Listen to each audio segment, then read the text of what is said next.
Good afternoon, everybody. Thank you very much for coming. I'm sorry that ended up starting a little bit later.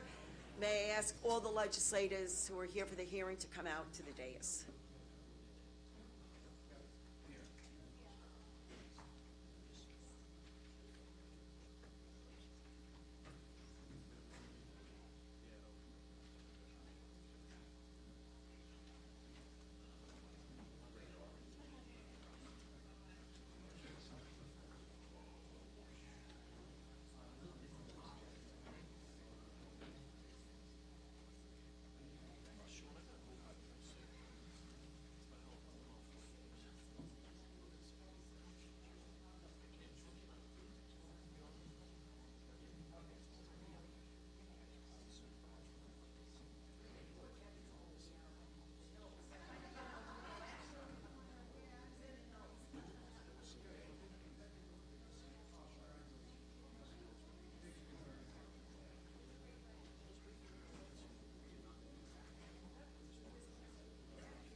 Good afternoon, everybody. Thank you very much for joining us today for this public safety hearing on the Nassau County Jail. I will ask everybody to please rise, and Legislator Ferretti will lead us in the pledge.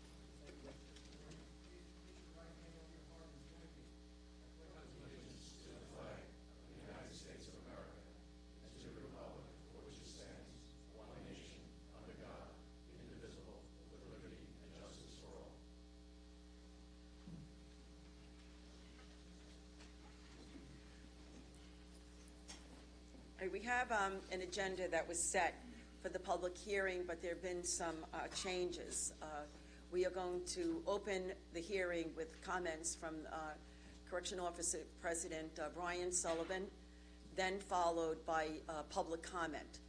Then, as we go through the hearing and through the agenda, each of, we'll first hear from Commissioner Ken Arnold, and then representatives of Commissioner and the Executive Director of Civil Service, and then Deputy County Executive Tatum Fox, Acting Sheriff Anthony LaRocca, and OMB Director Andy Persich.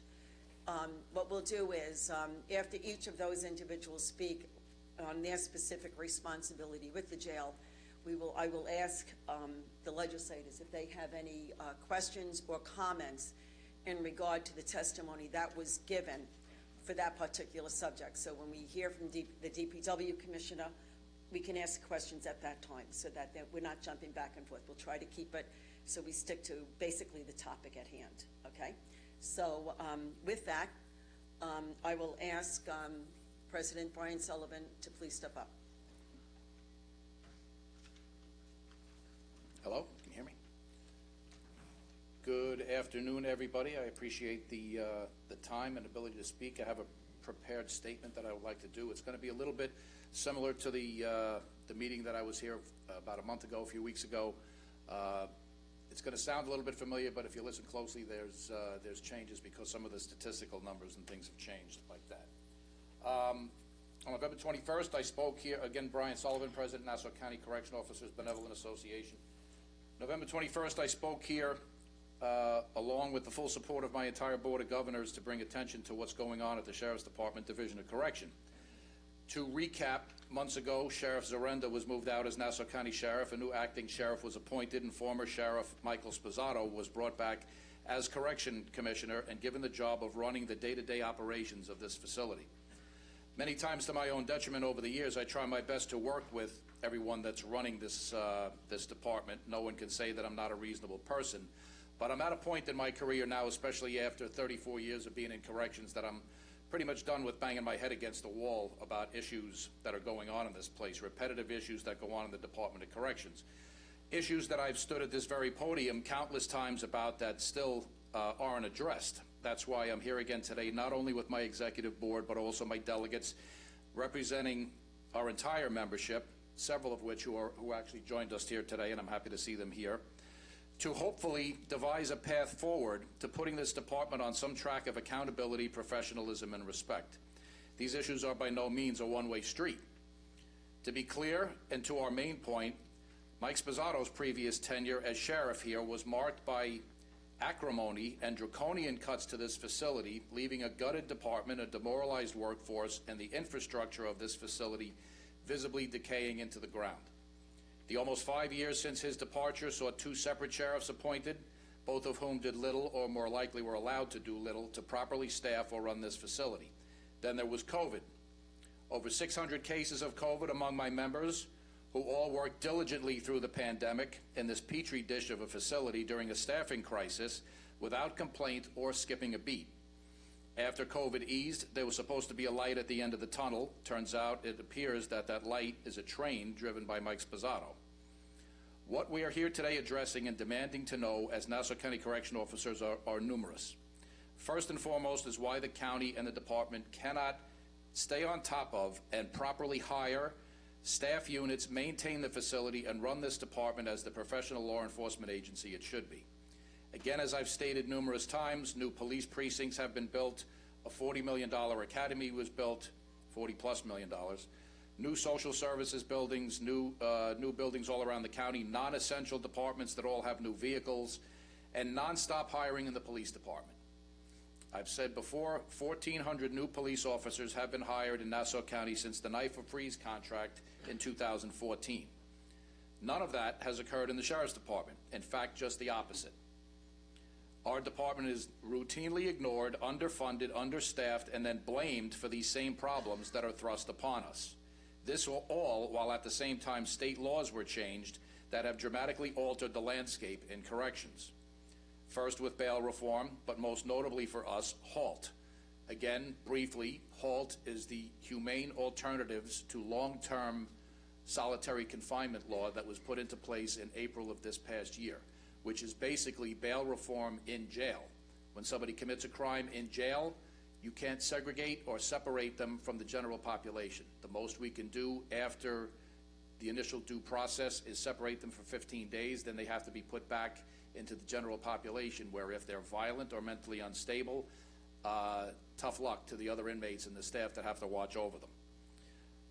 In numerous meetings and conversations with county and department officials, we've been told that due to mismanagement here, which I kind of chuckle a little bit because it acknowledges that very mismanagement, we need someone to manage this place.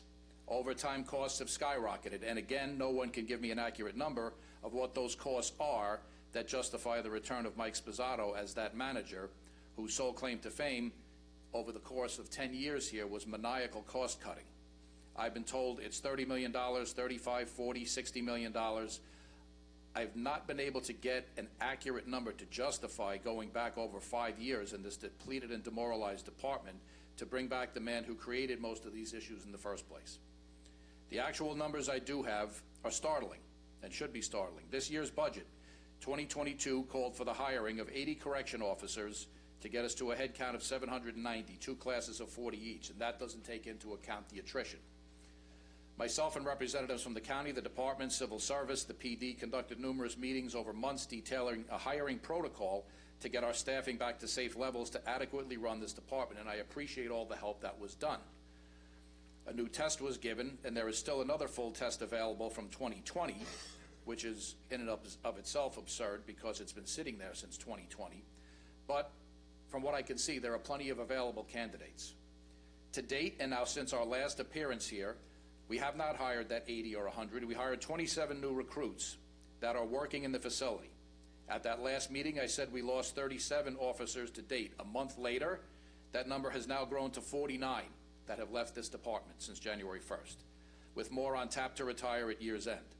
Some of that 27 hired were already lost to other jobs. 23 more were hired a little over a month ago, but those recruits are going to be in the academy until the end of January, middle to end of January. So for the year 2022, a year that we were promised 80 to 100 new hires, we actually hired a usable 27, and due to unaddressed attrition are now negative 22 officers from where we started this whole process in January. From January to now, we're down 22 more than where we started. Our head count is now a staggering 714. That's everybody in all of our ranks, the lowest in my 34-year career, with more to come before year's end. Once again, due to shortages that never get addressed, the new academy class is working 10-hour days. Several times they're asked to work 8 and 9-hour Saturdays to get them out of the academy faster to help cut overtime costs. Train them faster, get them out sooner, as was done the last several times in the past when we hired new academy recruits. That is an absurd way to train recruits and do business, especially in the Sheriff's Department Division of Correction, where you have people's lives at your fingertips. How is it logical to repeatedly train people in that type of environment as fast as you possibly can, drill whatever is into their heads, and then throw them to the wolves? Now again, with all this dysfunction going on, the answer is to rehire Mike Sposato to run the day-to-day operations. I asked to do what? To save the place, manage it, rebuild it, by using the very same person who was part of driving this facility into the ground in the first place, hitting an already demoralized workforce over the head by, again, concentrating only on the cost of overtime and cutting this place to ribbons. This is the answer. This is what we're telling our correction officers. With that, initially came an immediate return to his old ways of cutting and redeploying. Commissioner Sposato, upon his return, immediately implemented a redeployment schedule that takes investigators, medical personnel, rehab personnel, HR personnel, visiting security personnel, housing and operations personnel, and numerous others away from performing their integral duties to work security posts in other areas for mere reliefs, church services, and the like, because there is not enough staff here, while leaving their important work neglected on a daily basis. The department may tell you that when some of these personnel go on vacation normally, they're not backfilled. So what's the difference if they get redeployed? That's not an answer. They should be backfilled. These units need to be filled. There are not enough people in these units to begin with. Not only is there not enough staff, nor are they backfilled for time off, now they're taken away from their jobs even further. Initially, upon Sposato's return, a series of cuts were implemented in our security areas that not only created risk for officers and inmates, but also put the department at risk of liability, all in the name of saving on overtime. Cuts that the union fought successfully to have rescinded only after a liability review, only to have new things thrown at us every few days and weeks, all in the name of saving money. My members are coming to work every day like abuse victims, wondering where the next hit is going to be coming from. Then we have blatant violations of our contract, manipulation of job postings and supervisory assignments outside of our strict seniority clauses in the contract. We've been running a printing press of grievances since Sposato's return, and lawsuits, as well as our union members being pitted against each other and against the union to divide this membership from within. To me, this is management by chaos. So where do we go from here? What's the game plan for this department to properly serve our county residents in our sworn law enforcement capacity? From my perspective, I don't see a plan. It's all about saving money. That's not supporting law enforcement. We deserve leadership in this department that wants to move ahead with care and professionalism and proper resources. How do we stand here adjacent to a police department that runs like clockwork, is nationally respected, where their leaders are recruited to head other nationally respected agencies, like Commissioner Sewell in New York City, while the needs of this department and its workforce are ignored, disrespected, and treated with contempt year after year? You don't see the police department's unions here talking about stuff like this, arguing about these types of issues. No grievances, no worries about hiring, no staffing issues, no HR issues. And just as a side note, when Mike Sposato was previously the sheriff and he cut through this place like a hot knife through butter, Our department annually sent $10 million per year to the police department to pay for police overtime. I've said that here on numerous occasions. Resources cut from here, sent there, when no resources were cut there. That's insanity to me. Why is this always the order of the day here, in a place that is already seriously depleted? To recap, since bail reform and HALT, I've said this at the last meeting, but the numbers changed a little bit. Use of force incidents in 2018, with 1,100 inmates here, this was prior to bail reform, there were 191 uses of force by our staff. Again, to clarify, a use of force, because sometimes that has a negative connotation to it, it's when officers need to use force to stop an inmate's violent actions against either another inmate or an officer.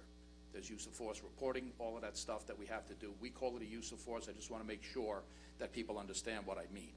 Use of force incident, again, 2018 with 1,100 inmates, 191 uses of force. Use of force incidents in 2022 to date with 750 inmates just surpassed 250 incidents.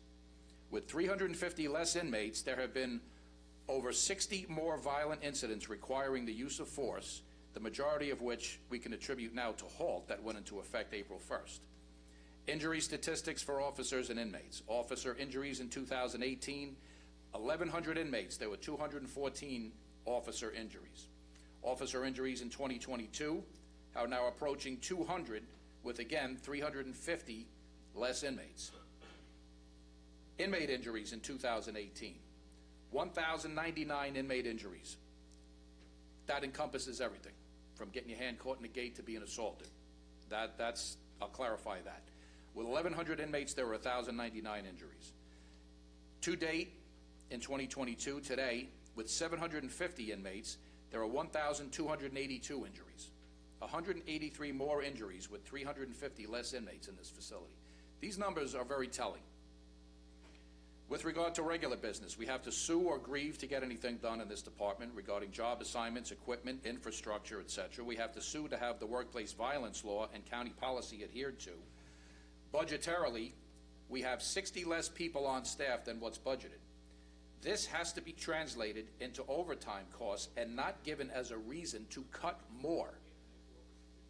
That, to me, is crazy. Today we have 39 officers on the disabled list from injuries due to violent acts by inmates. These are staff members put out of work as per county doctors or MedScope. 39. There's an additional 20 recently out hurt, not yet on the disabled list. Again, in direct correlation to the increased number of violent incidents. Staff that are hurt and creating overtime being out because of HALT and the dangerous nature of this job to begin with, but now accountable under overtime budgetary concerns that is being addressed by cutting more and more resources. Again, management by chaos. I have a constituency, as all of you do. Many of them are here today. In many regards, we have the same constituency. We need your help, attention, and participation. We need to work together. Mike Sposato, as sheriff, oversaw the greatest decline in the history of this department. Now this nuisance of a department is at a crossroads. Staffing, increased violence because of HALT, contraband, infrastructure, you name it. We all know full well there is a contraband problem in this jail. There's a drug problem everywhere in this country, but we have a well-documented, well-publicized drug and contraband problem here. Our CERT team has been pulling contraband out of this place on a routine basis for quite some time. I blame this on the repeated staffing problems we have been facing because we don't have the bodies to do what needs to be done to root out this problem. My greatest fear is having one or more of our officers exposed to fentanyl and dying or becoming incapacitated because of it. The case that just happened recently in the news, his cause of death has yet to be determined, and it's an ongoing investigation, so I won't comment on any of that. But what am I supposed to tell our officers and their families who knowingly have to work on resuscitating an inmate like that, who may very well turn out to have been in contact with fentanyl? Going back to when Sheriff Vera Flood was here, this same issue came up. And with Zarenda, and all through, going back to when Sposato was here last time. What's the plan? Where's the training? How is it being addressed? It isn't. It is not being addressed. Our current plan for coming into contact with unknown substances, you'll love this, was put in place by Sheriff Flood and is actually to step away. If you come across an unknown substance in the facility, step away and call your supervisor. And then the supervisor shows up, and that supervisor was never trained in what to do with these unknown circumstances.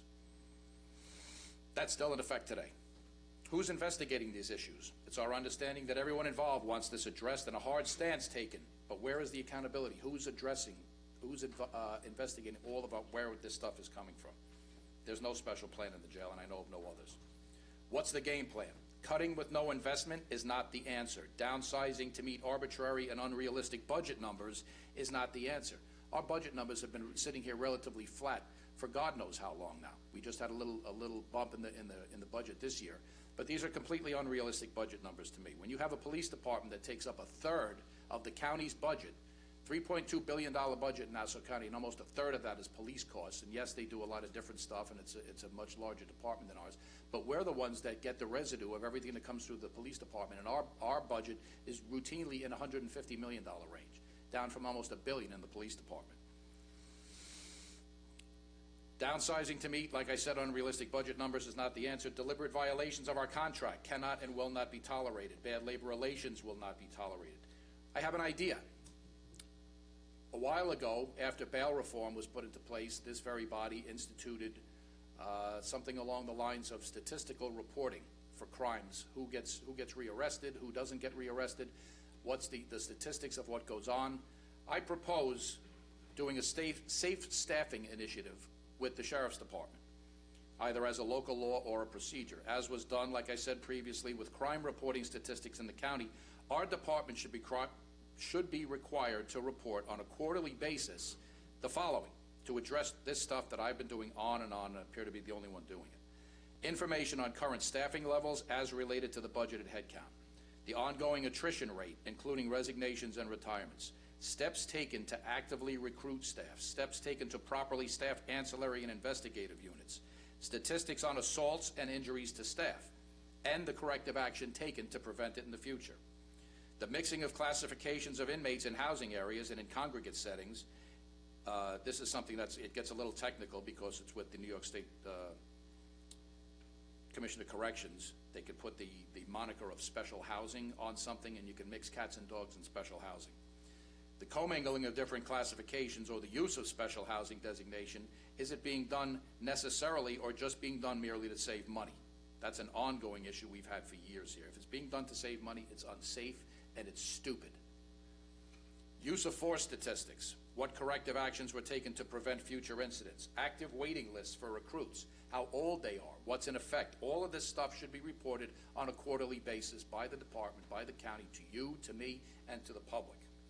Reporting on these issues once a year, me standing here like I joke about, like Khrushchev banging my shoe on the podium once a year at budget hearings, does not address corrective actions to take to any of these issues. We currently have over 200 identified gang members in our facility. Bloods, Crips, MS-13s, Trinitarios, Latin Kings, Folk Nation, 5%ers, you name it. We have 36 inmates positively identified as assaultive to staff. Everybody in this room knows that this place is not romper room. It's a very, very, very serious place to work. We need serious law enforcement minded people running it correctly, not trying to figure out how to run it as cheaply as possible with as few people as possible. That is all a recipe for disaster. Ladies and gentlemen, I appreciate your attention to these issues. I wholeheartedly ask everyone involved to help us resolve these issues. It cannot be allowed to continue the way it is. How do we get here? There, I should say. How do we get there?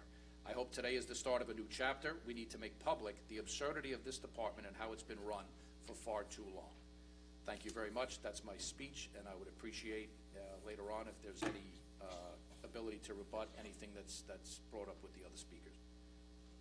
Thank you very much, Brian. And yes, you know, if you need.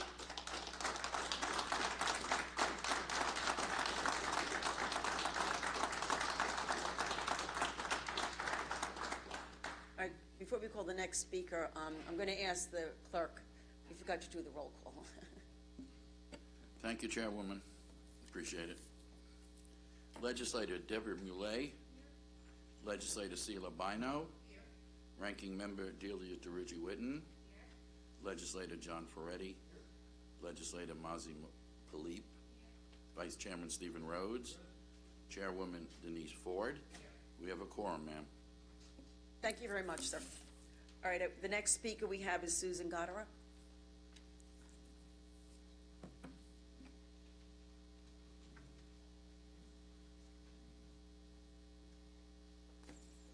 Hi, good afternoon. I'm going to ask a little indulgence on the timer, please, maybe a minute more.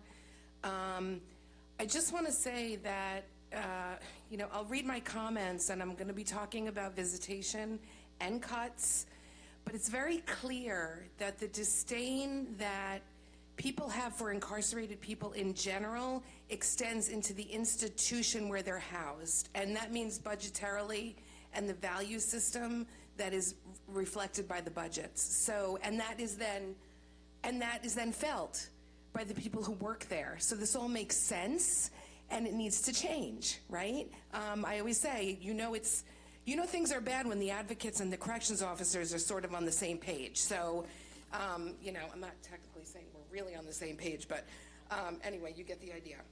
So, my name is Susan Goddard. I'm the director of the Nassau County New York Civil Liberties Union, and also a member of Nassau County Jail Advocates. It was not clear to me today what this meeting exactly was about, because there has recently been a death at the jail. Then I heard about visitation, and I know that the appointment of Michael Sposato and cost cutting has been a big issue.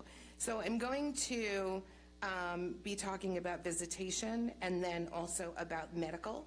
For those of us who have been tracking the Nassau County Jail for quite some time, including under the Mangano administration and the reign of Michael Sposato, we know that he's been focused on cost cutting, as was said. We know that he would shut down entire sections of the jail for days at a time, which would keep people in their cells for days at a time as well, which is known as keep lock, which HALT addressed. Now, it seems to me that the entire system needs to be revamped as far as what to do about HALT. It doesn't mean that HALT was a bad law. It means our system just is not set up to deal with it at this point, and I think that you need to think about that. We know that people who are supported by family, we know that visitation has been cut. We know that visitation has been, is now scheduled only for the week. We know people have to go online to schedule visitation. We know that under Sposato, visitation was cut arbitrarily and at the last minute very oftentimes.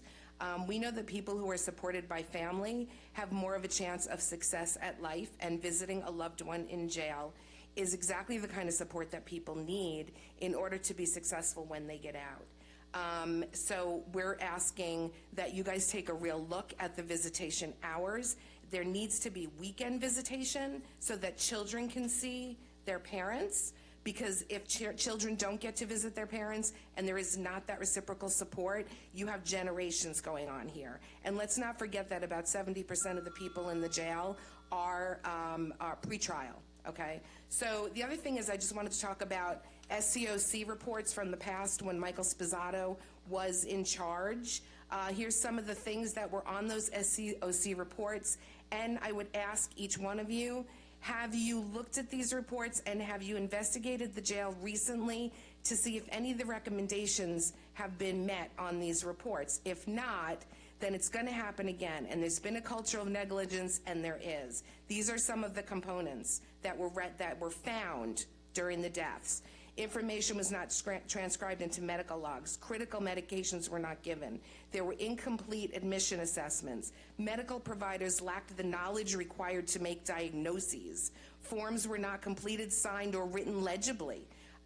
So I would suggest that if you have not visited the SCOC reports and have not visited the jail and have not looked at the processes behind medical provisions, under Michael Sposato, this is going to get bad again, and this is very frightening. And as a public safety committee, again, you've heard me say this, oversight, oversight, oversight over the executive branch. Thank you. Thank you very much. We will ask DPW Commissioner Ken Arnold to please come up and speak.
Good afternoon, Ken Arnold, Commissioner of Public Works.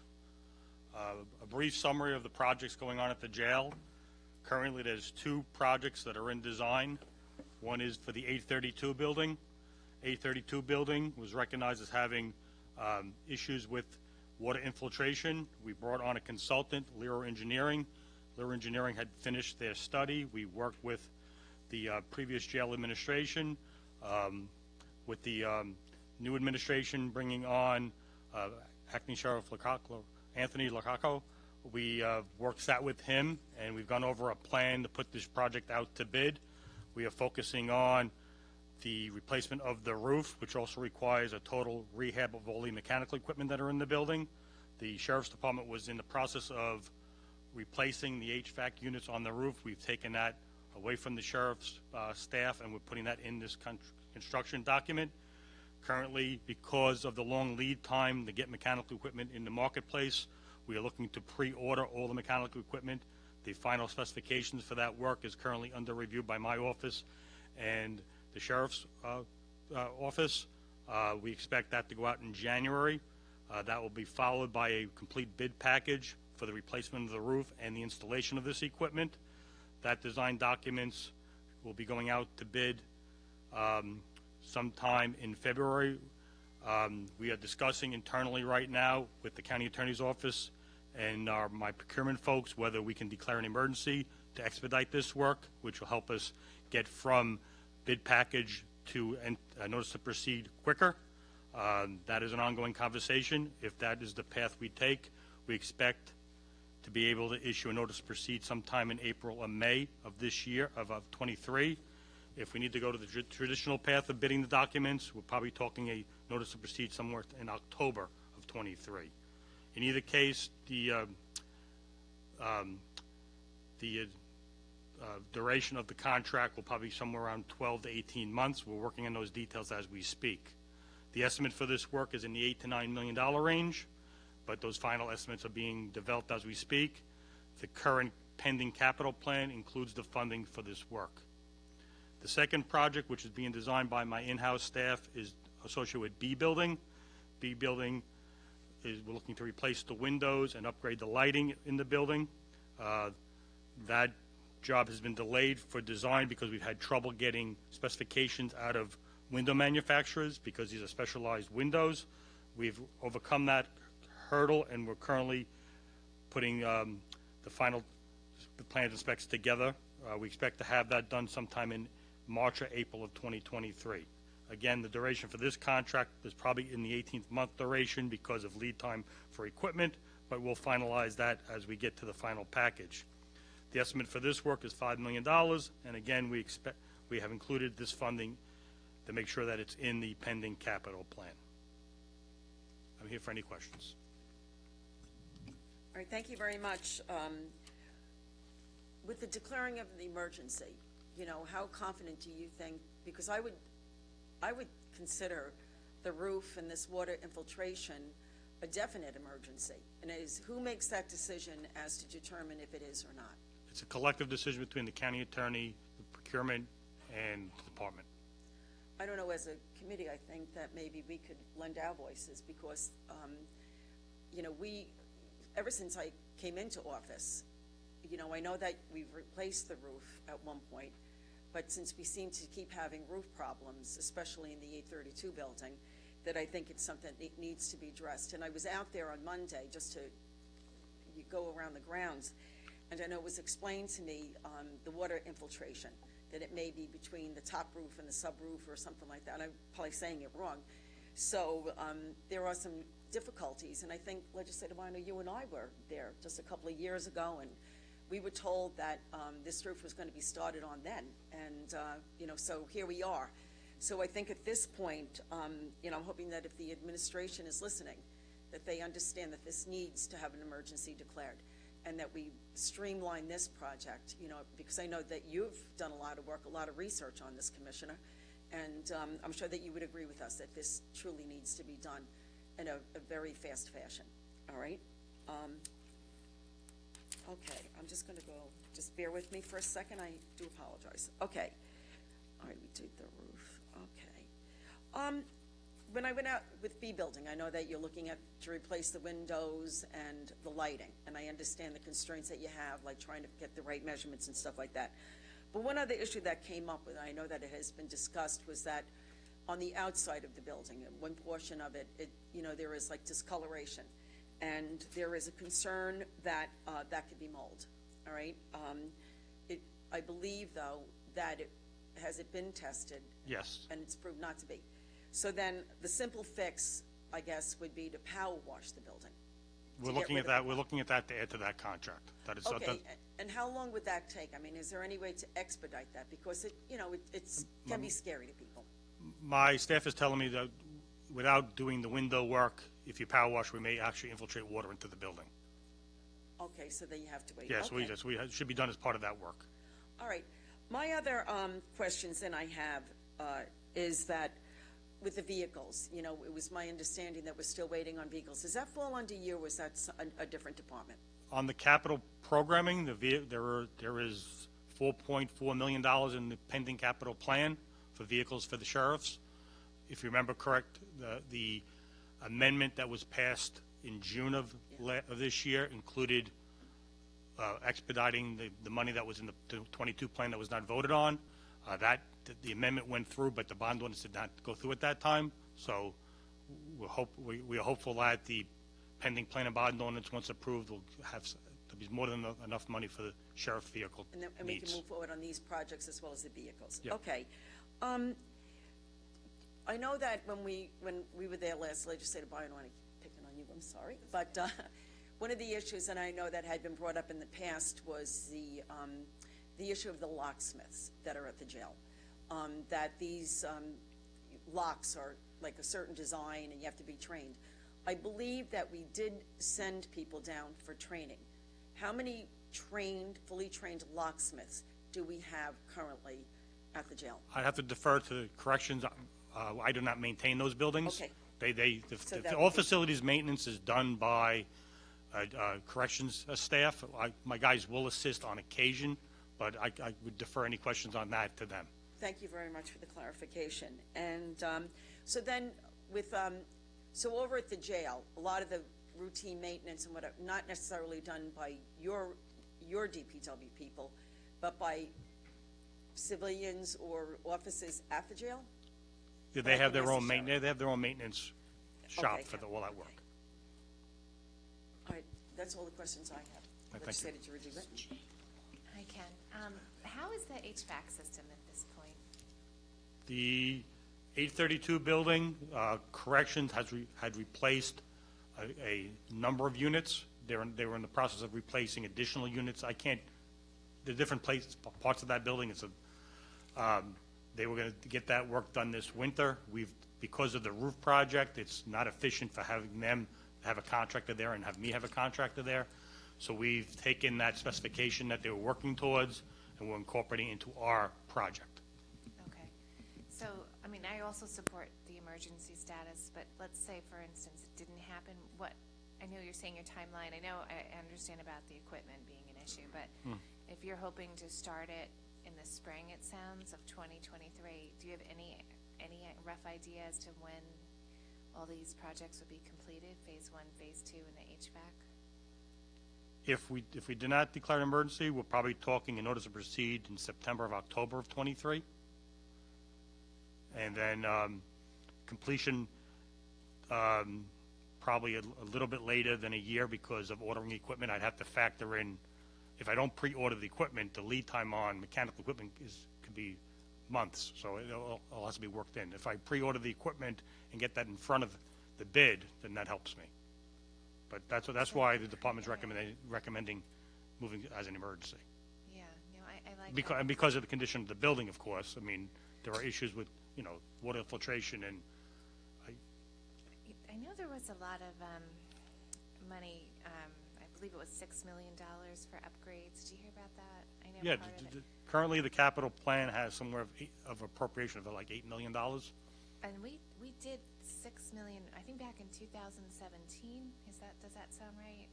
That we have allocated funding. I mean, that's been like my little pet peeve. Like, there's a lot of money that's already been approved by this body that's that's there. I don't know, if you can use some of that money to go ahead and pre-order. But that's what our intent is, yes. to So use not, the- that doesn't have to go out for bond, it's already all We, set. we have currently,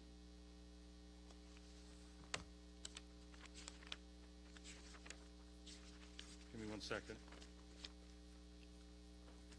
Currently, capital project 51037 has available appropriation of $7.9 million. Well, Okay, so why don't we Right. order the equipment from that? that's what our intent is. That's what we're putting the packages together to go out to bid Oh. using that money.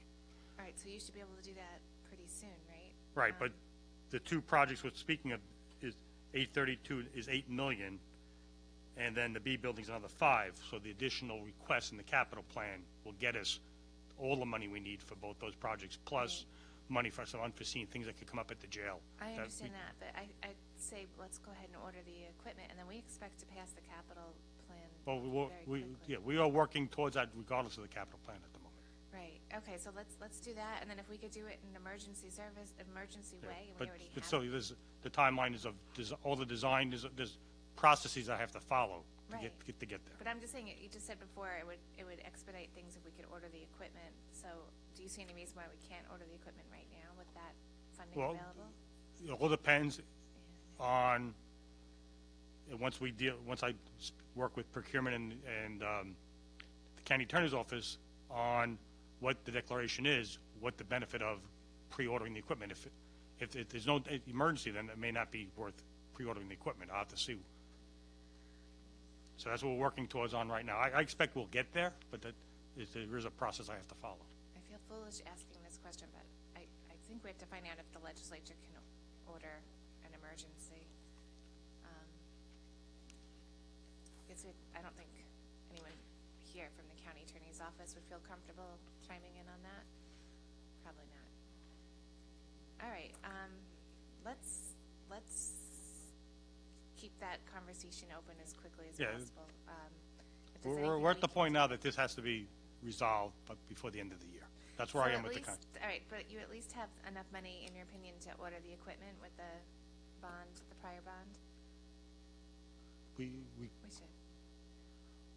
we will have enough money to proceed with the project. yes. Okay, so let's do that, and then once it's in the capital, we'll take it from there. Okay. Just one last question. Do you regularly check, like, the air quality?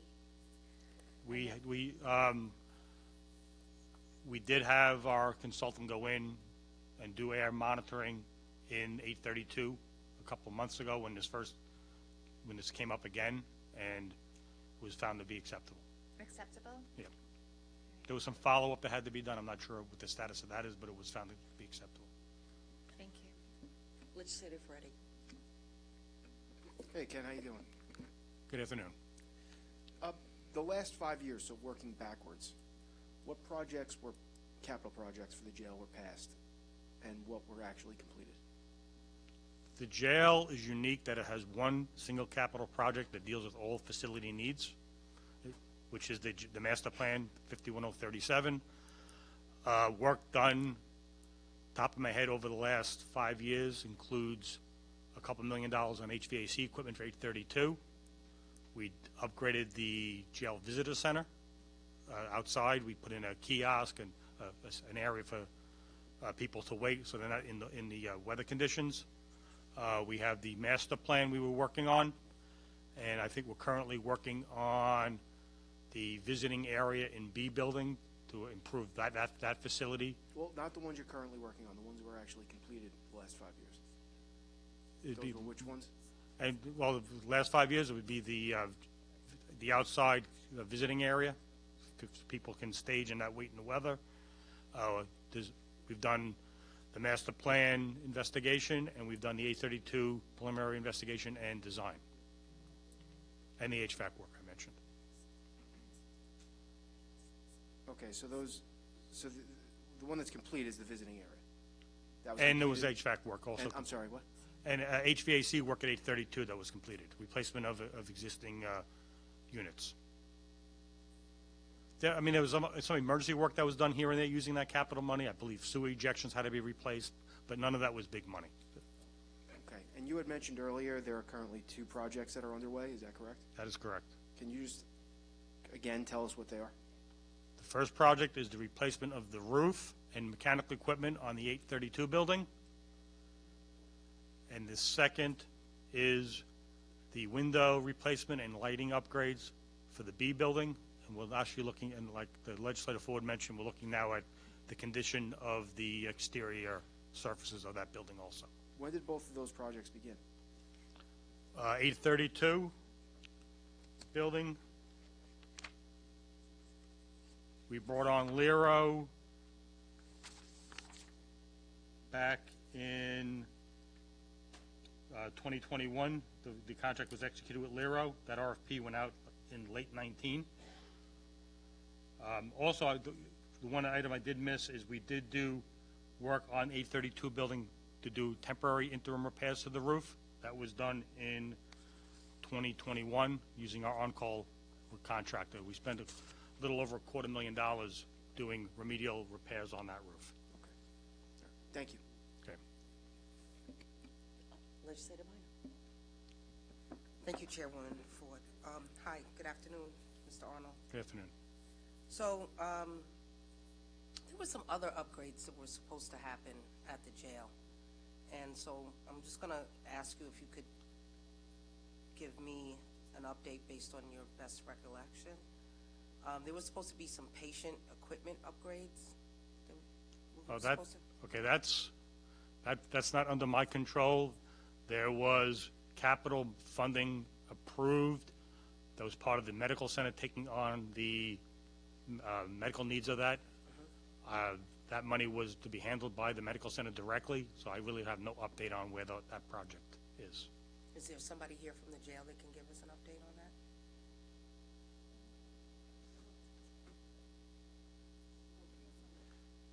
It's capital, so I'm trying to do everything under capital. That's the MRI Chairwoman area Preferred. and equipment, that whole thing.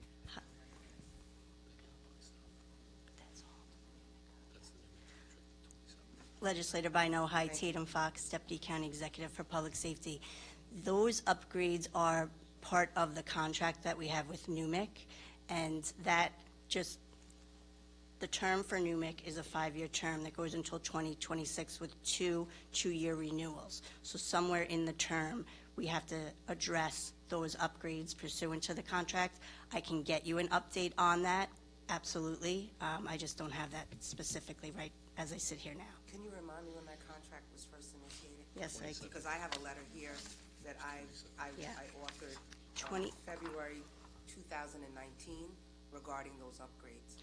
So it was commenced in 2017. Currently, we're under a term of 8/1/21 to July 31/26. And so we didn't think that between 2017 to where we are sitting currently in 2022, that we needed to make any of those upgrades? I'm assuming there were plenty of discussions. I just don't have that to provide to you right now. Oh, we're gonna, yeah, I think we're all gonna need that, because in part of approving this contract, it was because we understood that we'd have the proper equipment to be able to provide services and testing and everything else that needed to happen at NUMIC for those inmates, and keep them secured in a specific space and relegated so that they're not interfacing or any harm to the general public. And so it was our understanding that was necessary, and we approved funding for all that to happen. And it's a little...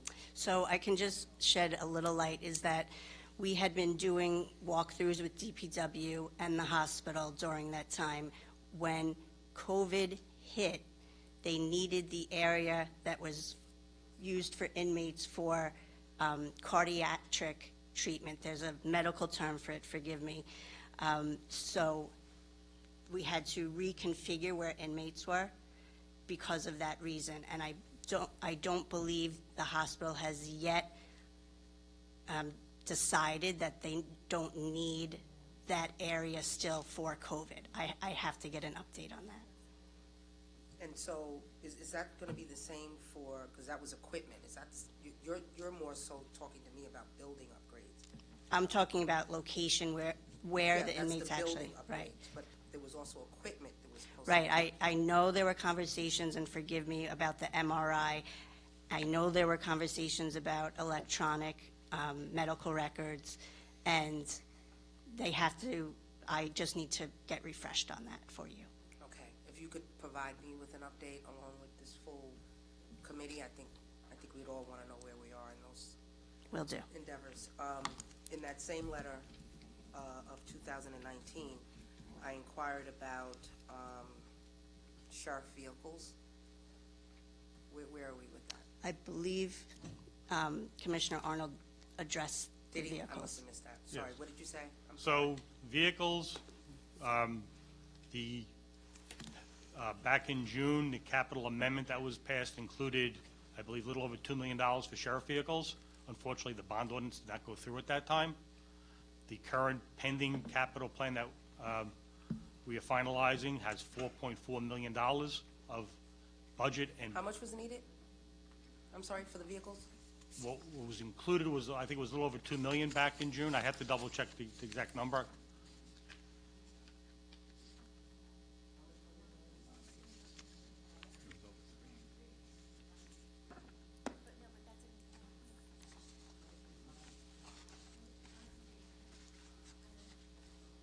Cur- We don't, that's okay. I'll find Currently, there's $138,000 of appropriation available for sheriff vehicles. The sheriff, last year, they had, just before the amendment was filed, they had expended all their funding. Okay. That's why we filed the amendment to include additional funding, because the 2022 plan did not go through. When do we plan for the 2022 plan to come to us? Because that plan was filed, and we should have voted on it by now. That, No, it was filed, it was refiled, and it was supposed to come to this body. I think it made it through committees, and it never got the full legislature. we have, working with both sides on the 2023 plan, that is ongoing. But what about the That they- 2022 plan? Wasn't that- It's not that's going to be, the it's plan going to that be was filed. included as part of the 23. It's, because 22 is not acted on, it's going to be a 2022 and 2023 plan. So when is that coming? Because it already passed committees. Do you know anything about when Yes, it's and then the coming to hearing was scheduled, the hearing has been, I think it was put in recess, so I expect it to be called between now and sometime in January. I don't control that schedule. We should be trying to move that forward, so we know that, because Right. it's been quite a while since it passed committees. Okay. And so, what about jail body scanners?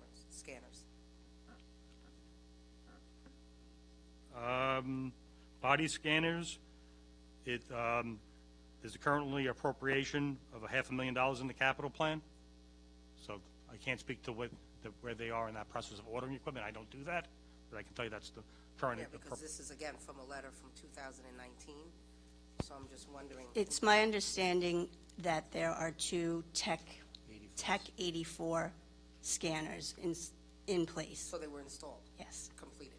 Thank you. And what about the phone system? Was that improved? Was that installed? So there is a contract with Securus, I believe, that has not been routed yet, but we'll look back and see where that is in the process. I believe it was awarded. I just have to check with the procurement where it's at. What about the installation of the CCTV equipment and monitors? That with the court? No, this was Oh. supposed to be at the jail. Installation of CCTV cameras and monitors. For which area? You're talking about security cameras, correct? That's correct. We're in the process now of trying to get the vendor to install the cameras. The issue is that Wi-Fi type cameras may not operate with all that concrete and steel. So they're looking into how it would be hardwired to make it work properly. So we're looking into that right now. But that should have been all part of the spec when we put it out for bid to determine whether we were doing Wi-Fi or we were It doing was. Wi-Fi. It took into account the facility, and again, everything came to a screeching halt. We're picking back up on all the projects that, we weren't letting people in the jail during COVID. Yeah, but those cameras, those cameras help beyond letting people into the. We're not debating the validity That of the helps if cameras. someone I just want to is escaping. be able to give you, It helps capture so much information. I mean, to say that we're not letting people into jail and it then was able to take a back seat, I don't think is appropriate. I'm left to ask why it's, like, everything is in process, like, why does it take so long? Because even these vehicles, and we'll talk about it being 2022 capital money, this is something that I was asking for updates because they were part of plans prior to 2020. They were part of plans that I was following up on from 2019, February 4th of 2019. I authored this letter asking about every single bulleted item that I just spoke to. And I'm a little at a loss as to why we can't move projects forward quicker, especially because we know that, we're talking about a facility that should be secured. And so phone systems, CCTV, monitoring, these are things that having secure areas in the health facility, to making sure that the equipment is there so that we do keep those inmates secured while they're having to have these tests and procedures. All of these things, we cannot allow them to be shelved. I mean, it's just critically important that we move these forward. And, I think there's a disconnect between, it's clear that you understand where these projects sit, whether they're sitting in the jail or they're sitting at Public Works. But for us, as a body, I don't think we really care where they are. We just want them to be streamlined and implemented and completed. And at the end of the day, if it sits all in Public Works so we can get it all done, more timely, so that folks aren't stretched too far within the jail framework to do it, and we can get it done quicker, then that might be something we need to consider doing. But at the end of the day, to have these important projects sitting out there where we as a body have bonded for these things and we haven't been able to move them forward is concerning to me. I just want to make sure I don't have anything else.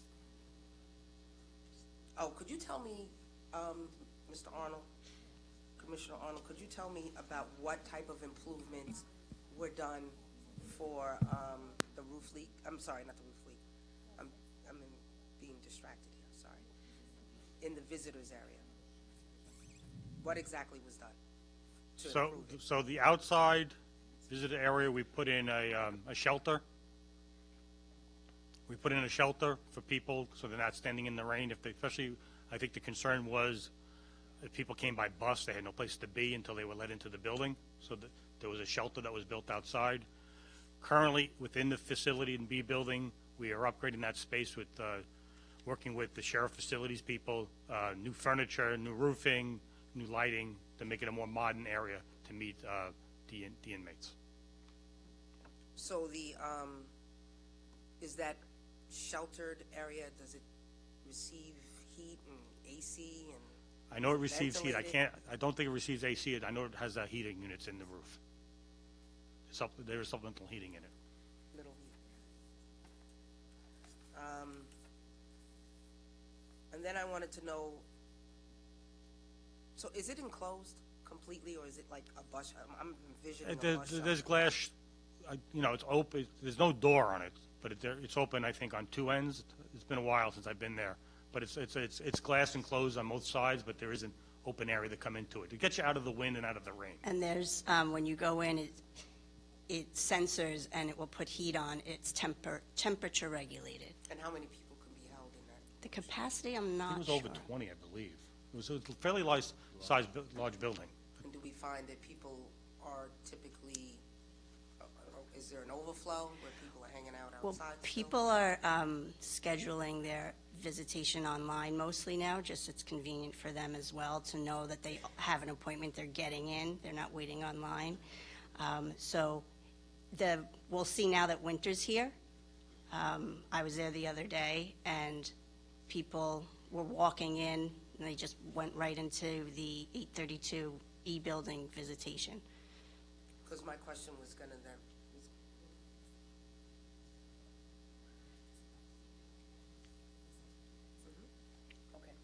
we're gonna deal with visitation separate, but I just have one other question regarding the shelter.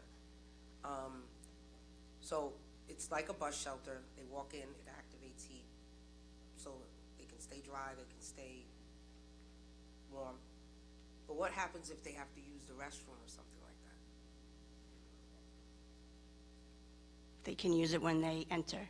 But what happens if there's a delay upon like, what happens? Somebody's taking the bus there, they have a kid with them, they're trying to access They the could building. approach the 'Cause I kind of gatehouse. envisioned, when we talked about doing a visitor center, that we were gonna have at least a restroom facility for people to be able to use the bathroom.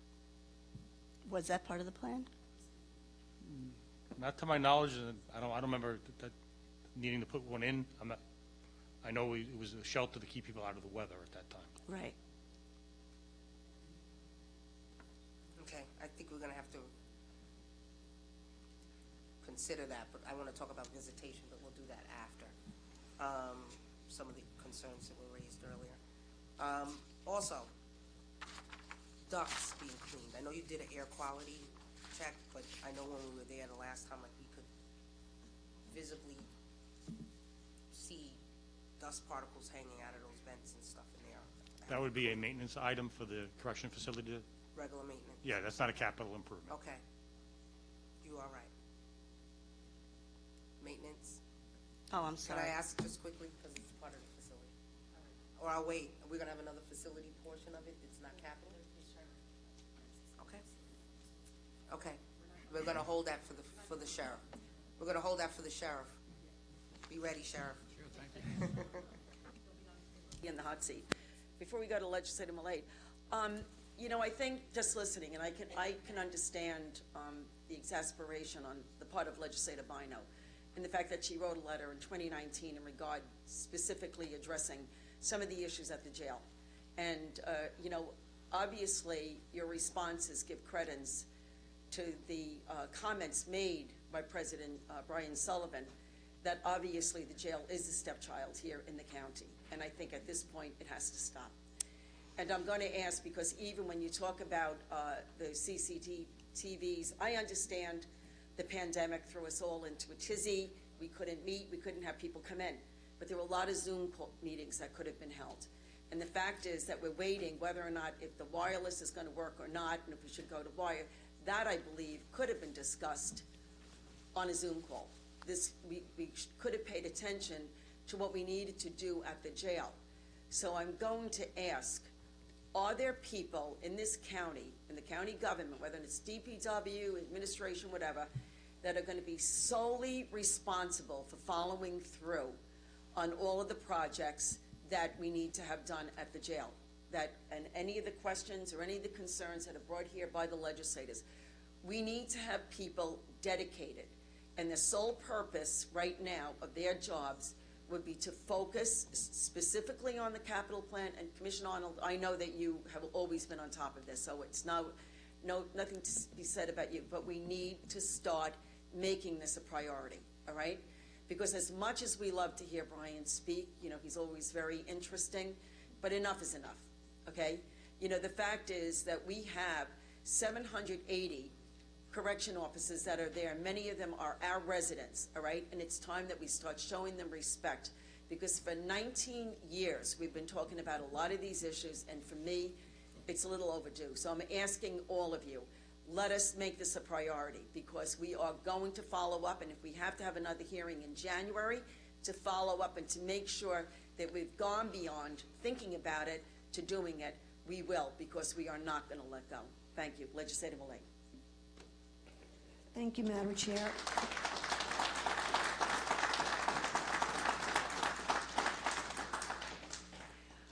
Most of my questions have been answered, but I want some clarification on the vehicles, because President Sullivan for years had been coming with the poster boards and showing us all of the vehicles that were not operational or barely able to function.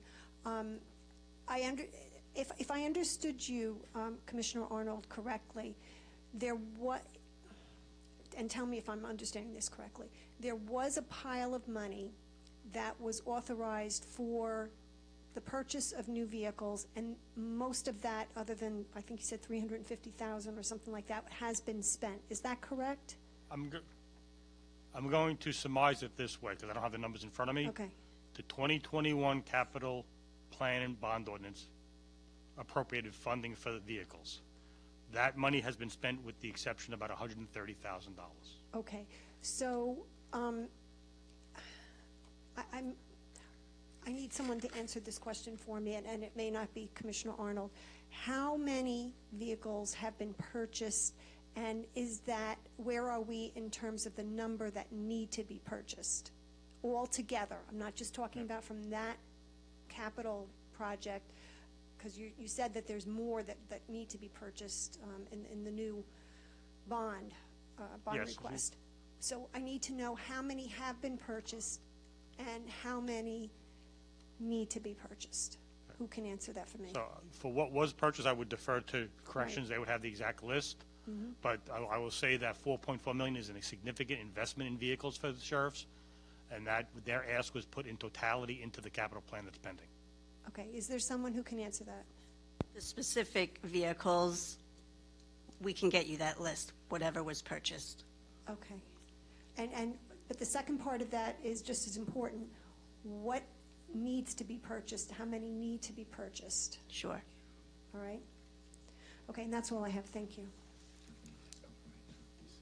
Legislator Rhodes. Just a couple of follow-up questions, Commissioner Arnold. Just can you break down for us which projects are being delayed as a result of the failure of the 2022 bonding for the capital plan? Currently, only the purchase of vehicles. So it's only the purchase of vehicles? Right. So the HVAC contract was not part of the 2022 capital plan? The HV, there is $8 million in that capital project. I probably need a touch more than that, but I have not gone out to bid yet, so right now I am not held up by that. My plan is to go out to bid while we get the current capital plan approved. I mean, in a month or two from now, if we don't have a capital plan, I might be saying a different answer, but right now it's not holding me up. Right now, it's not, but in a month or two, it will. Yes. So I guess the question becomes, and it's vehicles, it's the rest of the HVAC contract. How about the roof repair? Is that being held up? That's part of the HVAC and roof are one and the same project for 832. Okay. Because all the mechanicals sit on the roof, so I cannot fix the roof without addressing the mechanicals. Okay.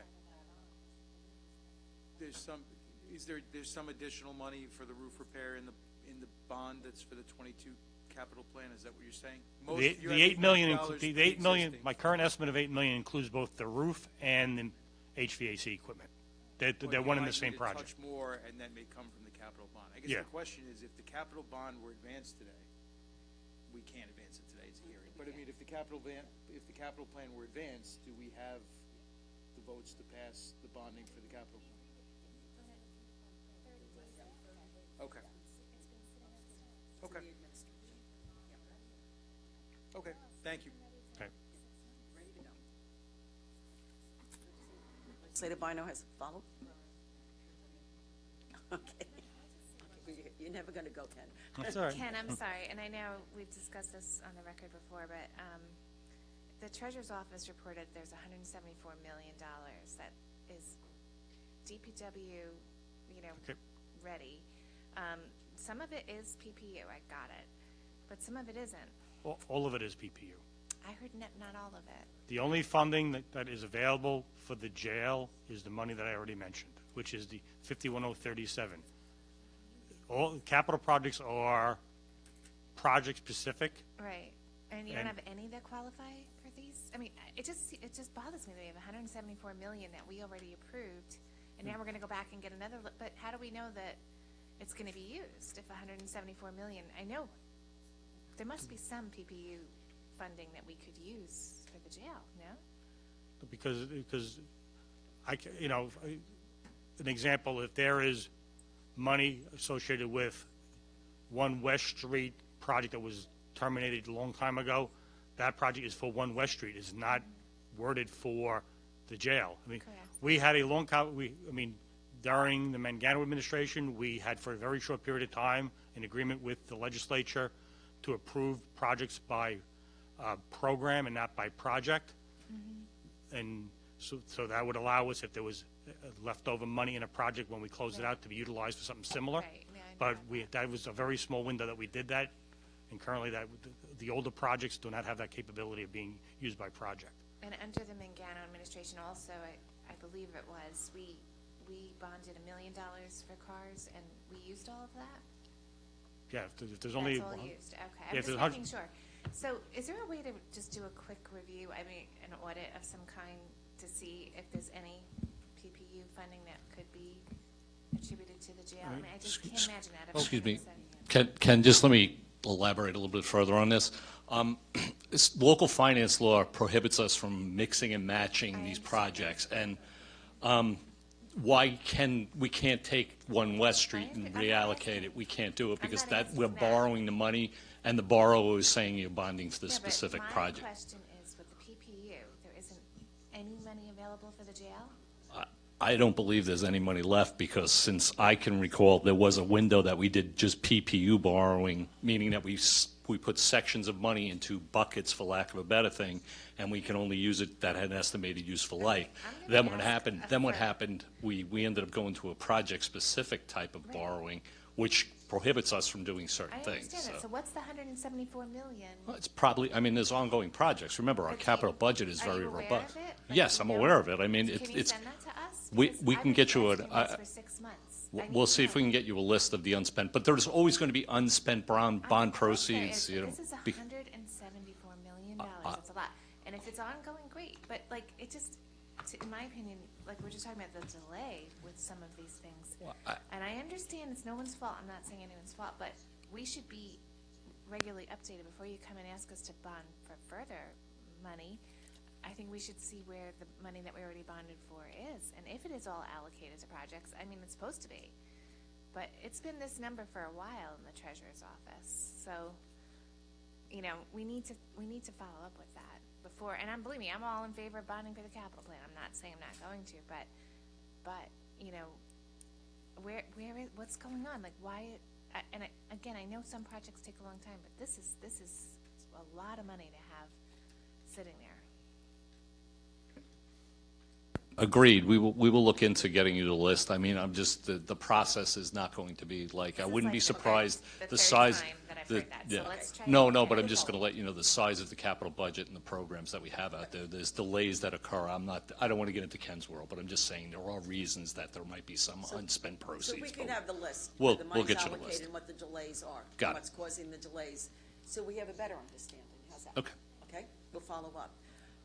Commissioner, thank you very much. Really You're welcome. appreciate your testimony and all the information you shared with us. Thank you. Oh. One yet. Okay. Legislative Pillow. Commissioner, I wanted to ask if the roof project will be approved by emergency, how long is it going to take you to finish the project for the roof? If we declare, my current schedule is,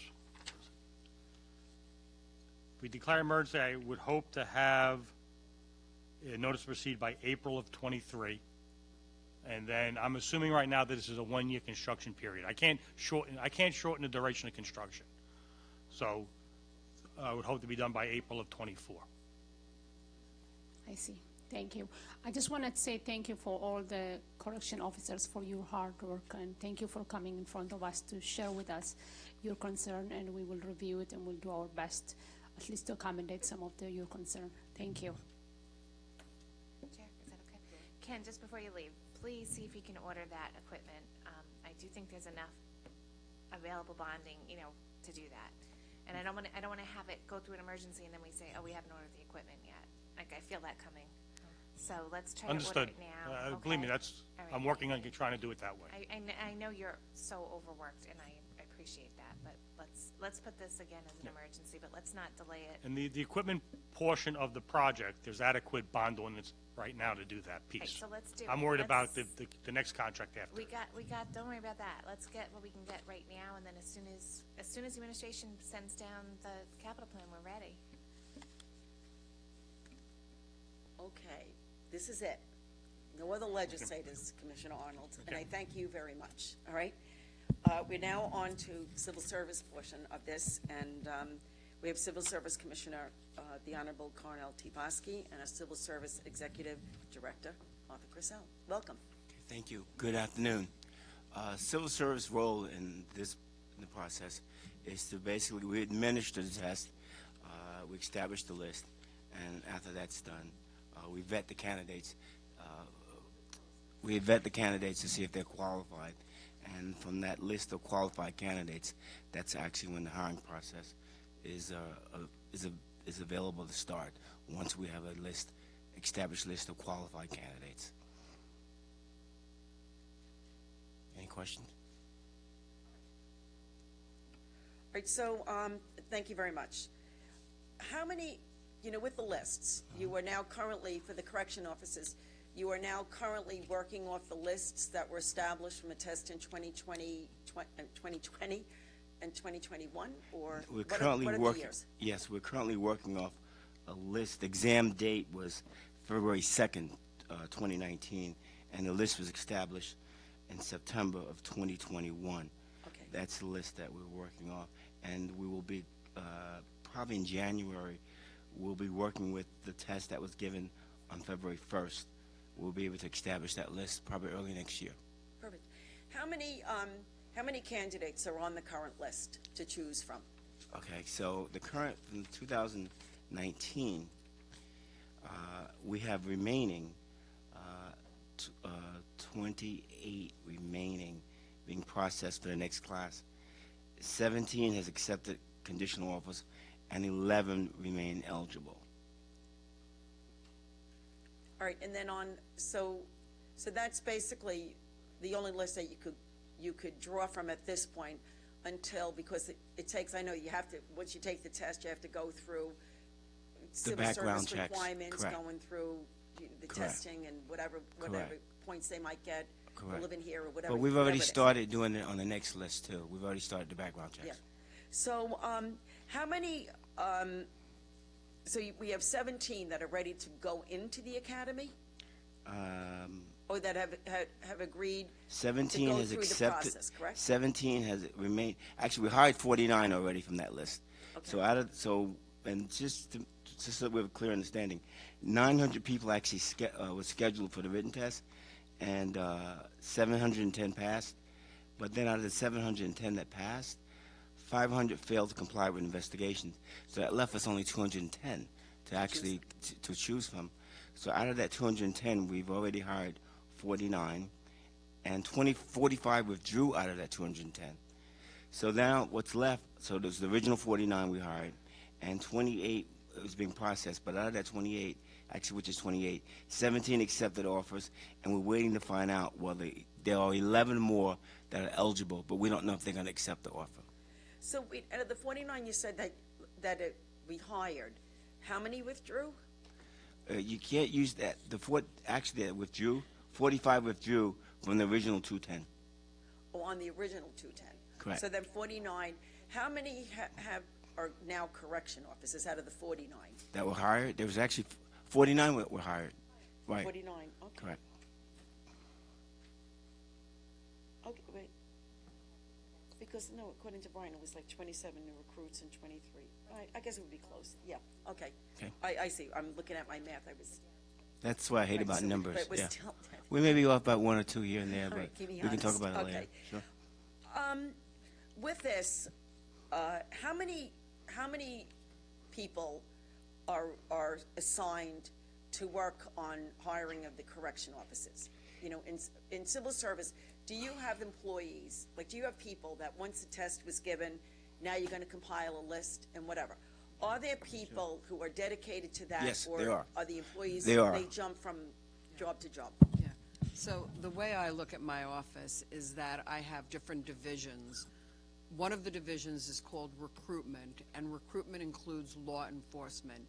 And that division is headed by a personnel specialist who's been with us for many, many years. She's extremely capable. Her name is Michelle Hertz.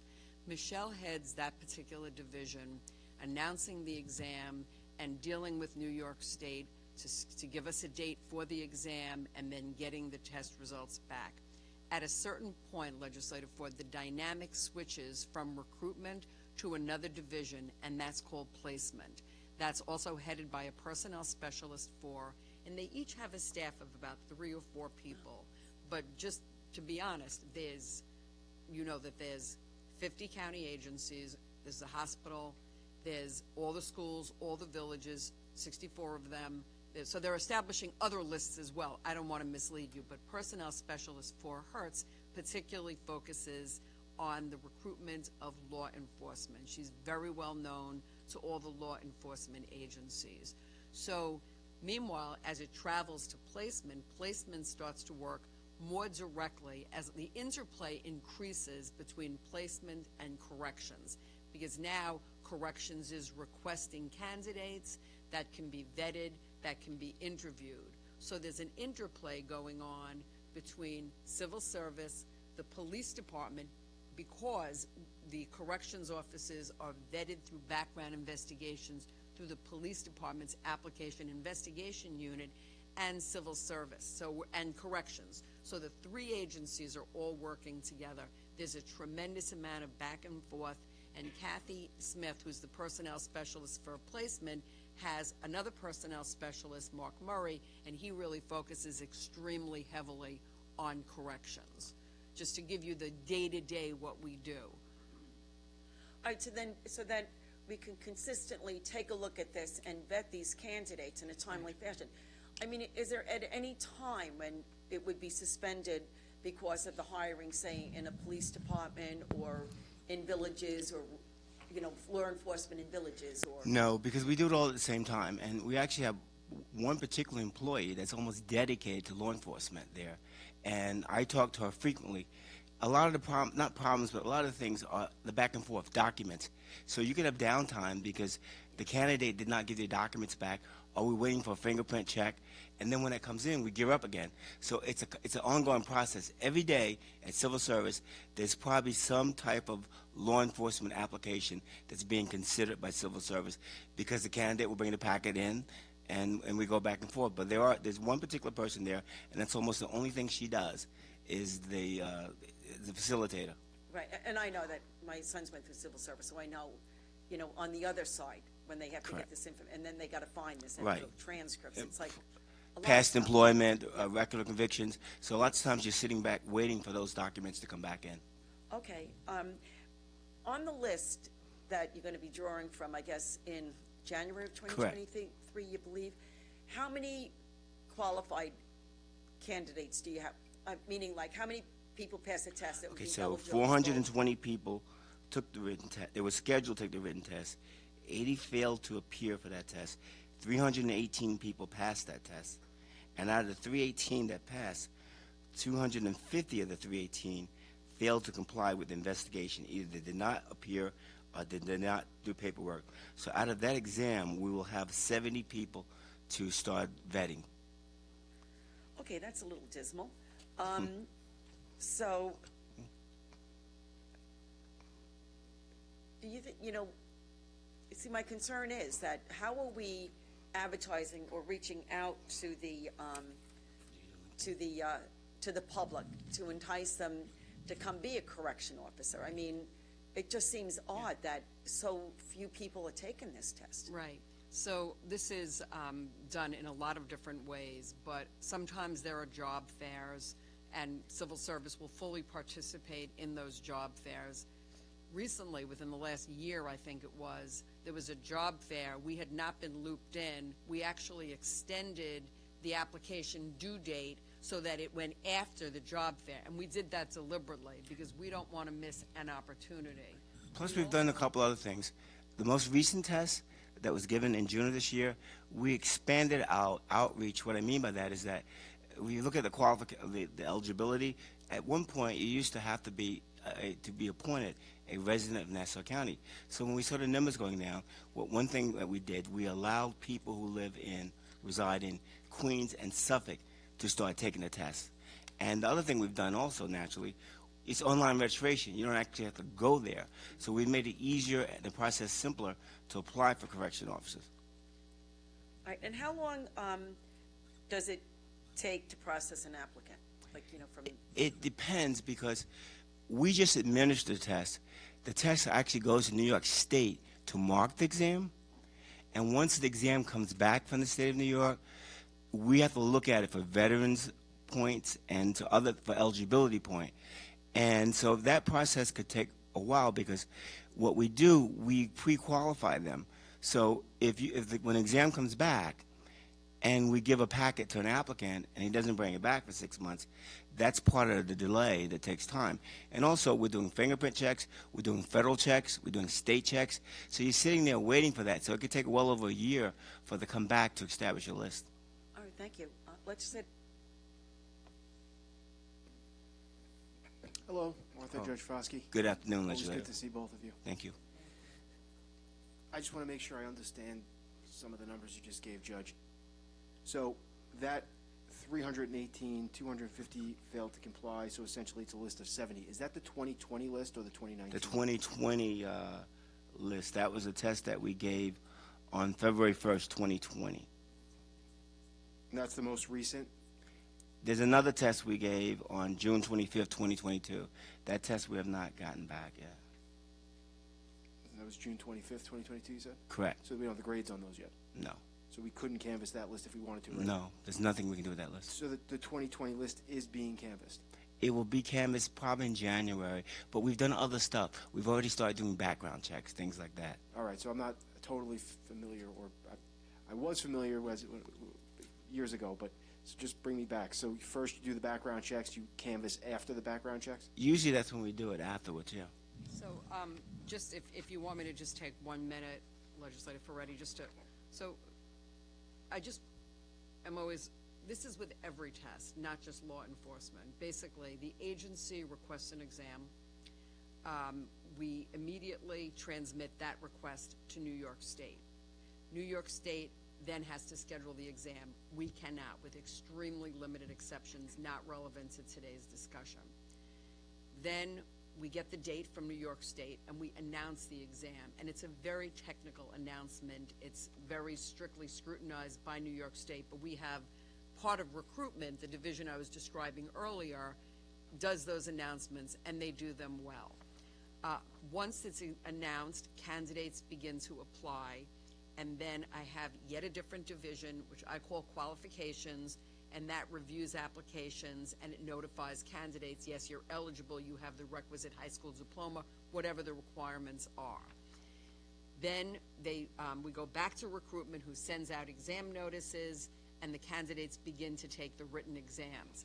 Then those scores go back up to New York State, and New York State grades them, because remember, it's a New York State exam. It's been taken statewide from Tioga County to Steuben County, Nassau County, albeit with very different populations and numbers signing up, but still. So then recruitment, once they provide the scores for corrections, recruitment starts to schedule the candidates for background investigations, and those are the ones that, as I referred to earlier, that are handled by police department. Oh, I'm sorry. What I said to you earlier, and you had asked me the question about background checks. So for that exam that we're talking about for 2020, the reason why we know that it started, because we've already sent things out, and out of that 318 that passed, 250 failed to comply with the investigation and did not appear to say paperwork. So we've already started that process, and we'll continue that process like that. So we're far along with that. Okay, understood. So I guess, now what about the 2019 list? Has that been fully canvassed? It's exhausted? It's almost over with. Yes. So how many are left on that? Still canvassing grade. We're down to grade 70, which is the lowest grade you can get.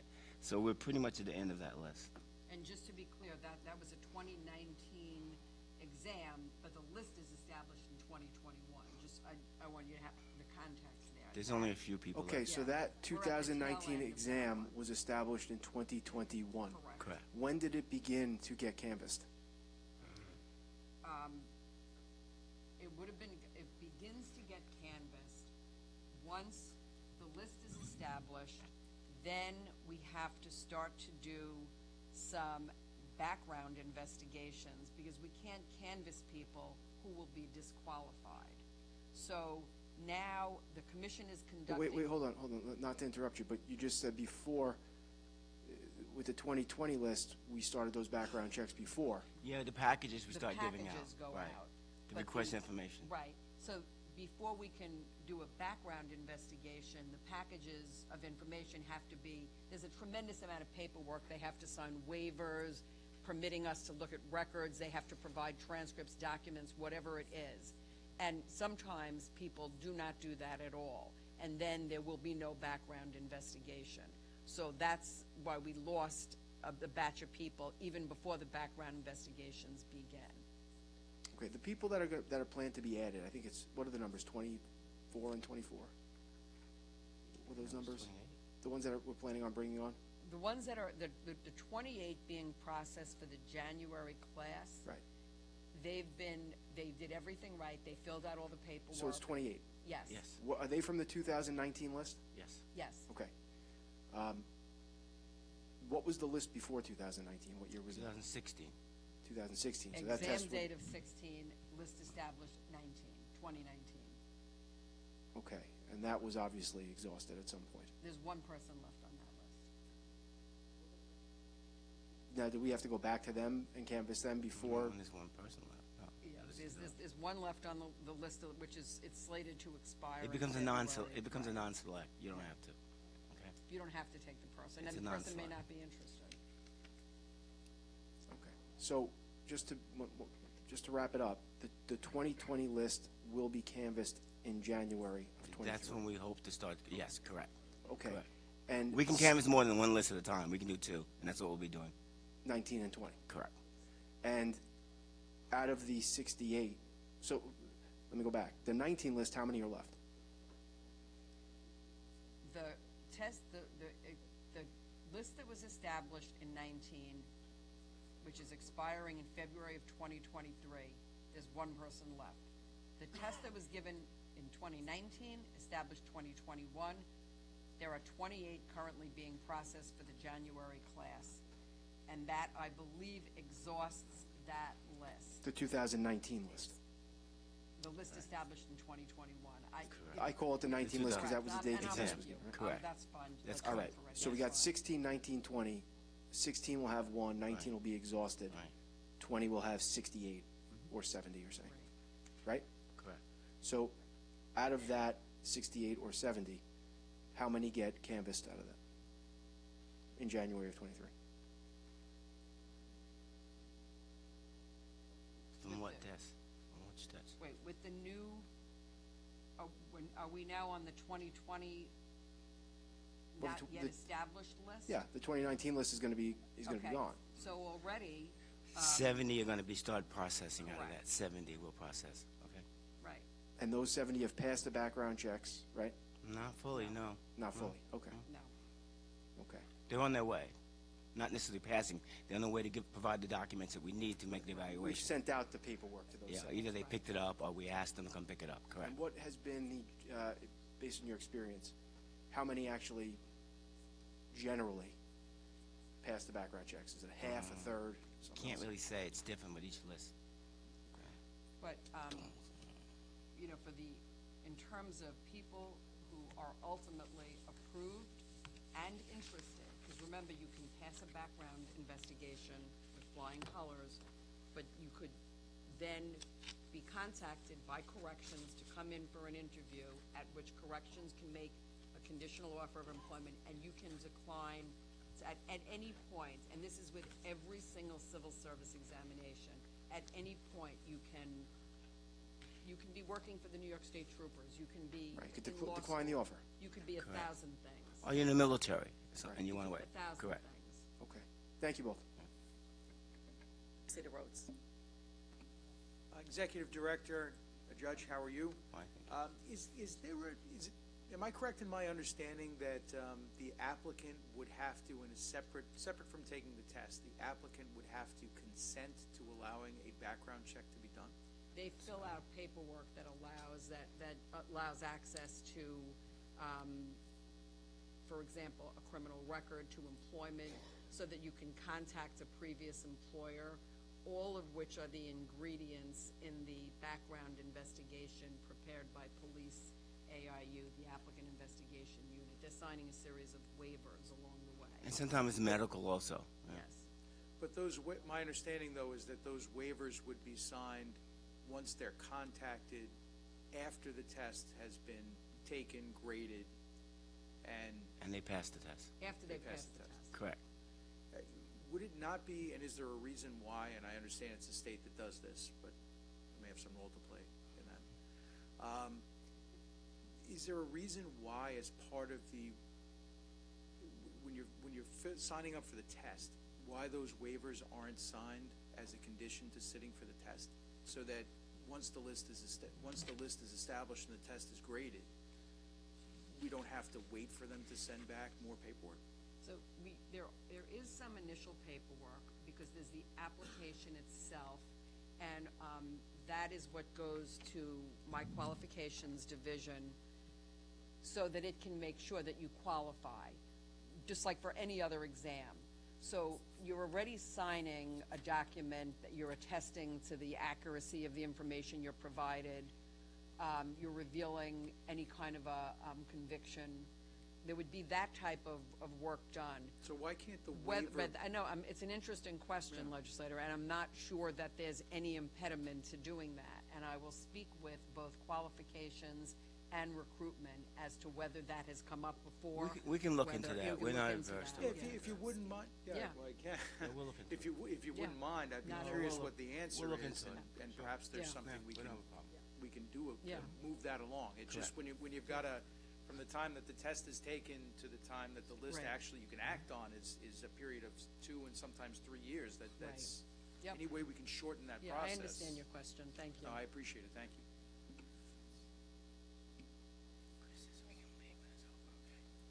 You do, yes or no? Okay, let's set a bind over. Good afternoon, Judge Fosky Good and afternoon. Ms. Kreisel. Good to see you both. So,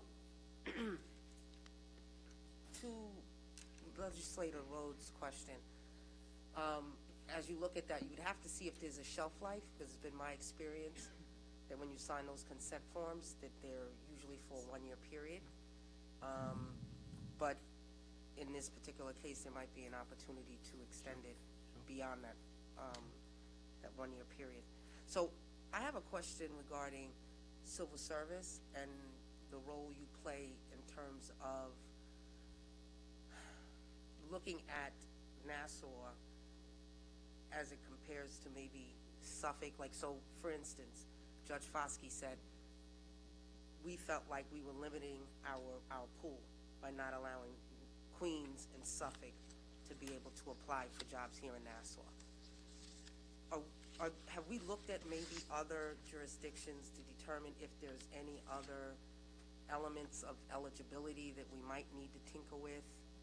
No, because in comparison? Because it's not always apples to apples, and that's the problem we have. So that's why we haven't really looked at surrounding jurisdictions to see what they're doing. You know, we're more than happy to look at it, if provided we know what we're looking for in those jurisdictions, because we don't know whether they're having similar problems or not. So sometimes, as you know, you look and you find out you're actually doing something better the right way. Sometimes, yeah. But we're not adverse to looking. We'll take your comments, and we're more than happy to look Yeah, into that. 'cause Okay. It's just been kind of. It makes like- sense. We'll gladly look into it. I would like if we did that. We'll gladly look into it. Thank you. Yeah, and that would extend beyond civil Correct. service. Correct. I'm just saying that even Yeah, for we'll the look into it. aspect of. You're 100% right. I Okay. suspect the pay is a major element in us being able to keep the attention of those individuals who are on the list. Okay. And have them maybe leave other opportunities to come and join us. And so, you know, beyond what you do at civil service, Yes. because I know the CBA determines Correct. how we move with that, but just putting that out there. Thank you. Thank you. Any more questions? Okay. Thank you very much, Honorable Thank you. Fosky and Executive Director Cassell. Appreciate your being here today. Appreciate your testimony and information. Okay, moving right along, we're now going on to Deputy County Executive Tatum Fox, Acting Sheriff Anthony LaRocco, and Andy will include you in on that too, okay? Because sometimes you got to jump Perfectly in. happy and- to sit here quietly. Okay. Great. All right, so I guess who will be, okay, thank you, Tina. Hi, thank you, Chairwoman Ford and legislators. So Brian Sullivan stated we need to devise a path forward, and we couldn't agree more. Previously, there was no path, no momentum. The infrastructure, the fleet, the staffing, the promotions, to this legislative body's point today, that languished since 2019. So that path forward is focused on 3 foundations. First being correction officer safety. Next, keeping the community secure, as well the humane treatment of inmates. We recognize the extremely difficult work that the correction officers do day and night. As previously stated in November, the focus is on management, safe management.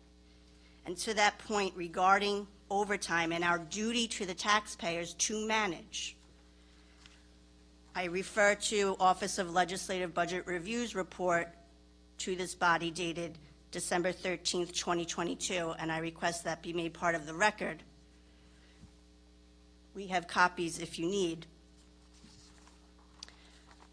There is a table on the bottom of page 2, and for the first time since 2015, this report goes back to 2015 to date. That chart shows that the county was not keeping up with attrition. The 2022 projected on board, for the first time, we have hired +2 over attrition to date. And in the next 2023 budget, we plan to keep on hiring. We want to be ahead of attrition. I also draw your attention to table 1.0 on the top of page 2. That illustrates inmate population, staff headcount, and overtime. Currently, the overtime is projected to be 30.111,408. Again, we have a duty to manage and manage safely. The mandated posts are all in security inmate housing. Those posts are not changed, except potentially to add if we have a 1-to-1 observation situation. Staffing is full staffing once you open any secure inmate housing area, whether there are 5 inmates or you're to full capacity, we're fully staffed. In these inmate housing areas, we have a minimum staffing requirement by the State Commission of Corrections. We can go over that, but we cannot go below that, and we never do.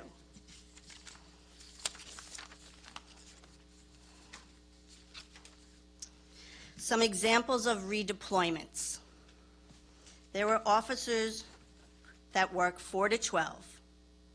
The jail is locked down at 10 p.m., so the officers in such units, ancillary units as they go by, not housing units, in medical operations, were redeployed to the security area between the hours of 10 p.m. and 12 p.m. to relieve correction officers on overtime. So they would be relieved at 10 and go home 2 hours early, and the correction officer in the ancillary unit on straight time would relieve the overtime officer. That's management. We did not cut a security inmate housing post. 57 promotions.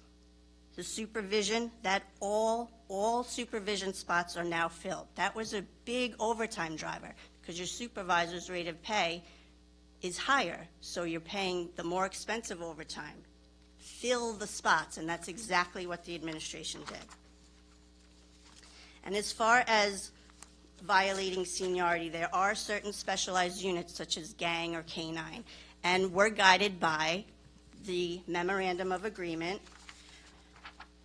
dated 12/21/17 that states, insofar as practical and consistent with the needs of the department, seniority shall prevail for all job postings, assignments, provided that the applicants under consideration have essentially equal ability and adaptability to perform the duties of the position. So, for instance, postings would go out, but in some instances, the sheriff would decide when someone's promoted, normally they will be transferred. But in specialized units where you have training in gangs, it's the managerial prerogative of the sheriff to say, I'm going to take that sergeant who's now a lieutenant and have them stay there based upon this MOA. So I'm happy to answer any of your questions. Again, we're here to manage. Safety comes first. That is paramount. And we welcome an open dialogue with the union and with your body to quell any concerns you may have. Thank you very much, and I'm glad that you share the concerns that we have in regard to safety for the officers as well as the inmates there and actually the surrounding neighborhood too, you know, because we have homes that are quite close to the jail. But the specialized units, I mean, I know that Brian Sullivan brought out that we have these units that are designed not to be on patrol or to be in with the inmates. They provide other services that will also help the correction officers that are there. What are those units, and are they fully staffed, and what are their hours of operation?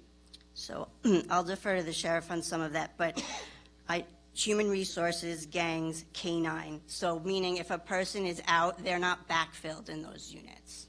Unlike there's ancillary units, not specialized, ancillary units where they will, such as transportation, visiting, and rehab, where backfills, they're moved around interchangeably depending on the day and the needs. And then the mandated post, as I stated, is security inmate housing. As for the hours and the tours and the platoons, and I would defer to Okay. the department. So you have, like you said, the one unit that ended at 10. Is that the medical you said? Yes. Okay. So there's no officers, nobody's assigned to the medical because it's closed at 10? That's, I'm a little curious about Correct. that. Right. So what happens if all of a sudden an inmate, 12 o'clock or 11 o'clock, has a heart attack? Well, medical is there. I'm talking about a correction officer because people are, you go to bed. That's when it's. But not everybody stays in bed. I mean, come on. We know that if you have people in the medical unit, the officers, I'm not a correction officer, so I'm just going to say that I think the officers that are there in the medical unit are there because the inmates may be up, seeing a doctor, getting medication, or doing something like that. Am I correct? If there's a situation like that, in that night, they wouldn't be redeployed. But if there's nothing, then they would be. But I'm saying, if they leave at 10 to relieve officers in the inmate population, so now that so 10 o'clock, they're gone. You have your medical personnel working there, okay? Are any correction officers left to stay with the medical personnel in the medical unit? Or are they all taken out?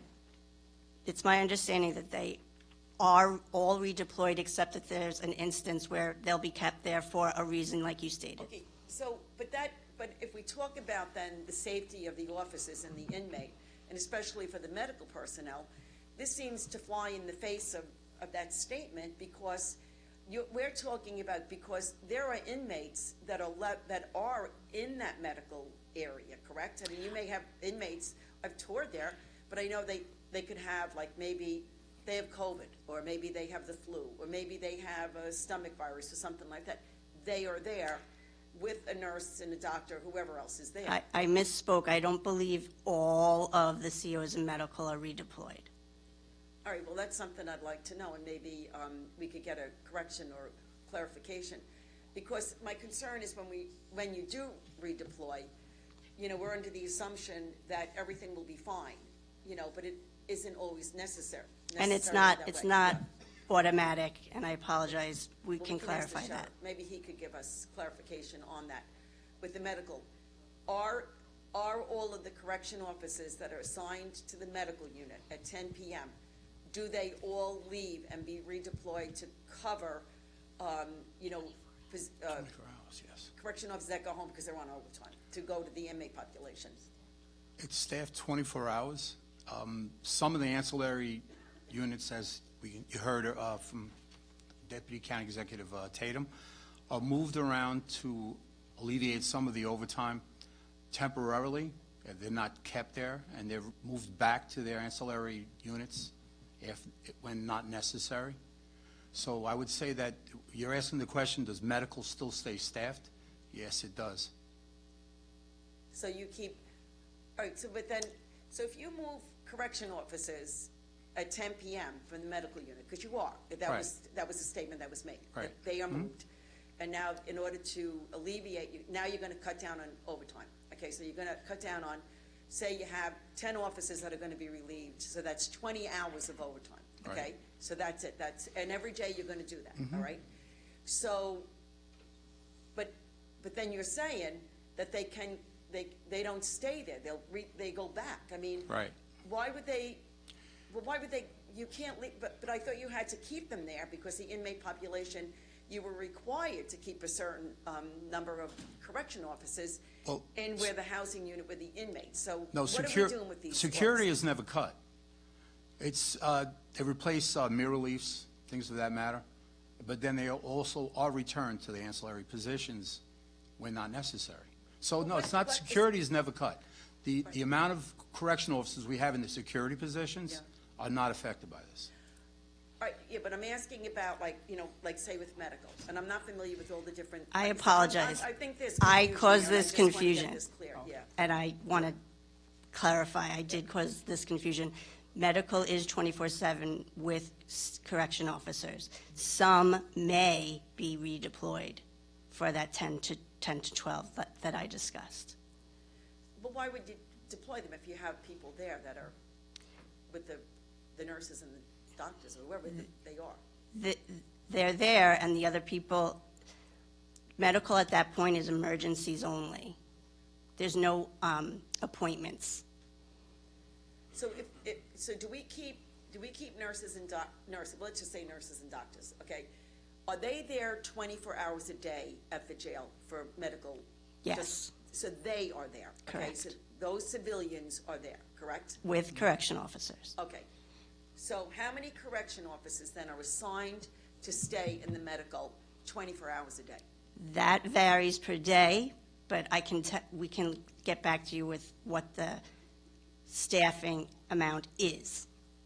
That would be good to know, only because then because with medical, we're assuming that at 10 o'clock or 11 o'clock, everybody who's an inmate is going to stay in bed and then report in the morning to the doctor to say that they're sick, or, the people who are in medical are going to stay asleep. Right, if there was an emergency, they'd be taken to medical. That is something I'd like to look at, because I think that does pose a risk, not And- only for the correction officers that are left behind, the inmates that are there, as well as the civilian doctors and nurses. The sheriff's emergency response team is 4 to 12 as well.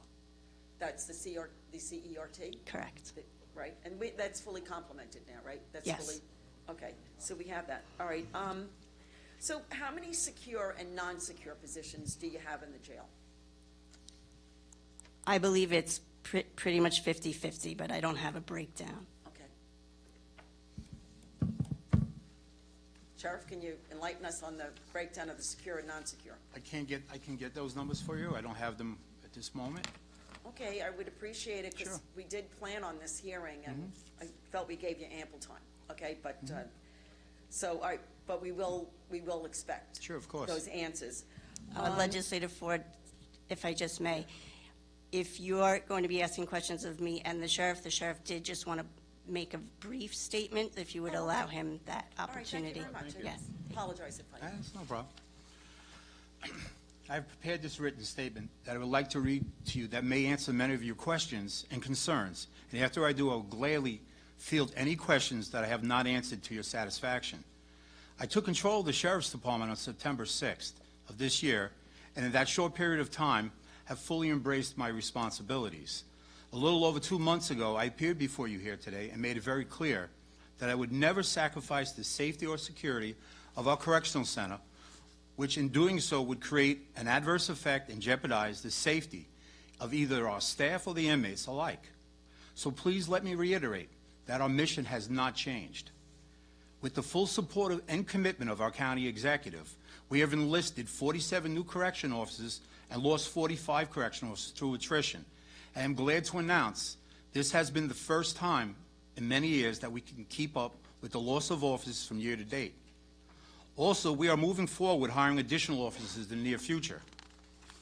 In closing, with the full support of our county executive, we will achieve our goals in the near future, which I believe will satisfy all the concerns that have been brought to our attention. Thank you. And when our, Thank you very much. All right, so I might bounce back because I know we all have questions. Okay. So the state does require a certain number of correction officers to be specific, is it specifically in the housing units or everywhere through the jail? It's specifically in the housing. Okay, and there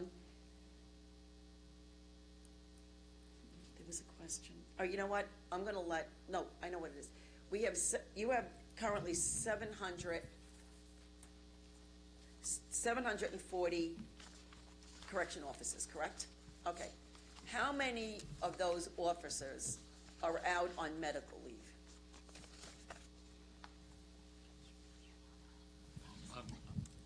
I don't have the exact number, but I'll go with a range between 20 and 30, I think, is the number that are out on, whether it be workers' comp or paid leave or something else. I think it's somewhere in that range, so.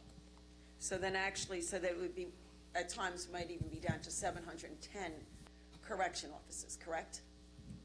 All right, and then out of them, do they all work within the confines of the jail, or do correction officers go elsewhere to work? I mean, is there, like, there are other posts that they have to man? yes, at times there are hospital posts at the Nassau County, I guess, the To hospital. NUMC? Yeah, NUMC. When an inmate is sent to the hospital, how many correction officers go with the inmate? I believe 2. So, and they stay at all times, correct?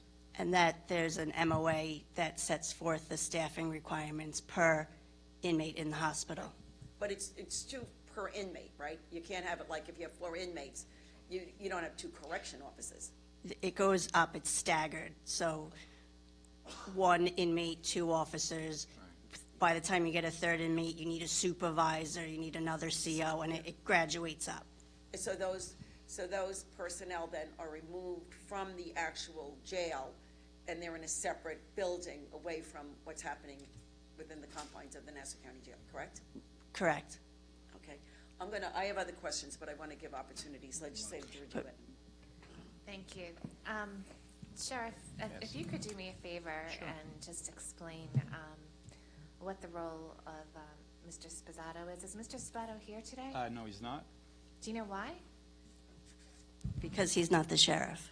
No, but all right, can you explain what his role is, Sheriff? Sure. The Commissioner of Corrections' role, as per your county charter, is he is the head of the correctional center and is responsible for the care, custody, and control of the inmates. Correct. That's pretty much it. I mean, as per my direction, correct. Is he going to be in charge of any type of accounting or financial responsibilities? Staffing. Staffing, well, yes, staffing. Are you talking about staffing? Yes. So is he going to be accountable for monitoring overtime, as I've read in the papers? The both of us will actually monitor both the overtime and staffing. Do you see any type of inherent conflict of someone who is supposed to be in charge of taking care of the staff and running the facility correctly, with also being charged with the idea of being in charge of controlling overtime? No, I don't. There's no problem with that at all, actually. It's good management. We have many levels of management, and being the head of the department, all the policies that either brought forth to me from the Commissioner of Corrections, I review, and upon my approval, they will be implemented. Because you know what's interesting? I was just looking at the overtime through the years. This is when Sposato was in power last time and had the same charges due to him. I just want to take exception, he's not in power. With you, I'm going to speak with the sheriff right now. So Sheriff, like, Yes. just so you're aware, Mhm. that's really when overtime spiked, when it was under this gentleman's privy, Well, let's say. at that time, the inmate population was probably doubled. But there was also many more correction officers. Right now, we're at least 100 correction officers less than we had at that Right. time. And yes, the population might have gone up. It was up I am- then. However, with the, I'll wait till you're done reading what she wrote. No, it's actually not It's what okay, I but wrote. let I him- want the let him record to finish. be clear respectfully. Let him It's- finish reading. When he's it's- done reading, I'll talk to him. It's the chart, it's the Oh, I'm report sure that you're it's in the- referencing. yeah, I know, That, I'm that sure. is all. I think, who made that chart? This is from where? OLBR. It's Maurice, right? And Yeah. I'm sure you've looked at Maurice's report, correct? Yes. Are you familiar with it? Mhm. Okay, so as far as overtime goes, have you compared the percentages of the overtime with the correction officers compared to the, like, for instance, the police department, as far as how it ranks? No, I have not made the comparison. Because if you do, both agencies are over with overtime, you know, and the police department's hired significantly, so the fact that. He can't Can I answer. just speak You to him can, but directly? respectfully, All right, the sheriff, I'll let you answer after he I'm not does. answering. I'm not. I'm going to let the sheriff answer. I just want to say respectfully, the sheriff has been here 3 months, and he can't possibly speak to what the police department's budget or staffing Oh, is, but just in fairness. It's fully available. I mean, I would think if I was running the jail, I would know where our overtime ranked compared to similar departments. I'm not trying to be argumentative. I'm just trying to be fair. I'm fair. I just think that to be prepared for this hearing, that would be something you would take a look at, like how your department's doing compared to other ones that are similar. We're not saying we're the only I- department Tatum, over. I get it. Let me just talk to him, okay? We have to get out of here because there's a commitment of someone else that is here, so we need to just Got go it. through the steps. All right, so do you know what the overtime estimate is so far for this year? For this year, I believe we're approaching. Sorry. I believe that over here, overtime occurred, officer headcount, it looks like it's going to be approximately $38 million. So what was the budgeted amount? Do you have the budget amount?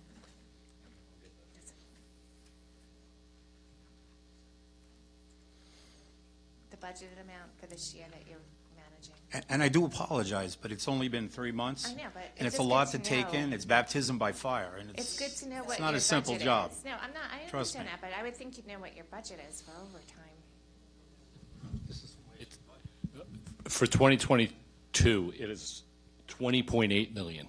Okay, so. That's the budget. And what are we at right now? We're projecting at 30. Okay, so there's a $10 million difference. There's also 100, can you give that back to the sheriff? There's also 100 less correction officers than there were, what was that, I think, 5 years ago? So when you're saying that we're 30 million in overtime, 20 million is already projected for it. And the 10 million, if you take it by, you know, basically down 100 people, which we are right now, you know, I mean, listen, I'm always one to save money, but I think it's something that we really have to look at. I think the real problem is the staffing. And I heard what happened here with civil service. I'm not blaming anybody, but something has to happen, including, I think, possibly raising, and we all think possibly raising, you know, the starting salary or something. That's where I think we really have to focus on.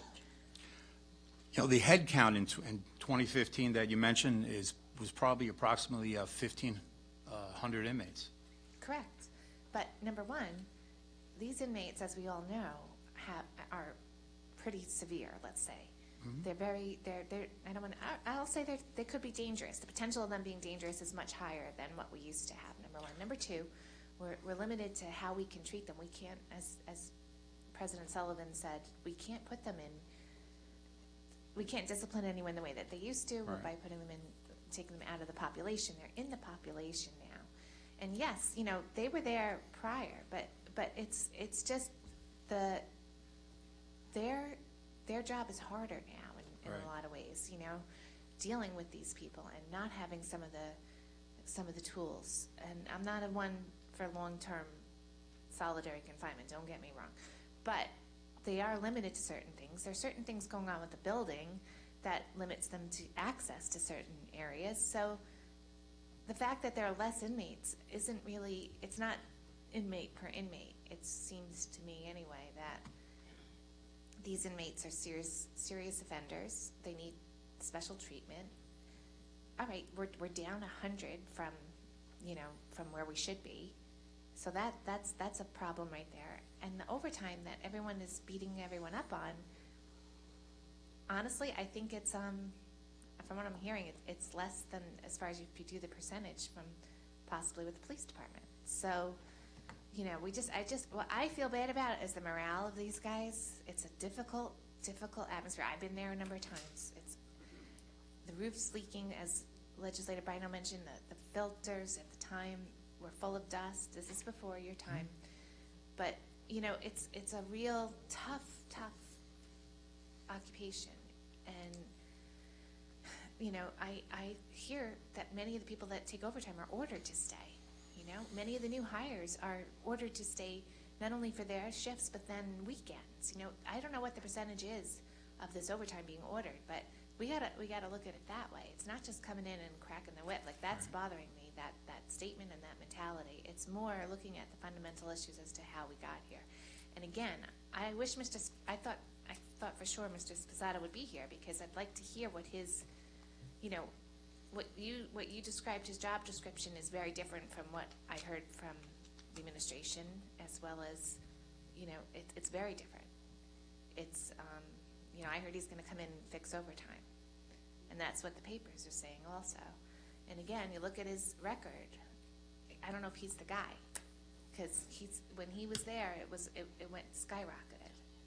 So I'm gonna end, I'm not gonna harp too much, but I think that knowing the real numbers and understanding the real budget that you have and understanding how it compares to other aspects of law enforcement, and, you know, that's gonna help you to make these decisions, and that rests on you, not on Sposato. Sposato is supposed to be helping manage, but that rests on you to have the full knowledge, to have clarity as to where you're going, and you have to remember the morale, to come in and really hit these guys.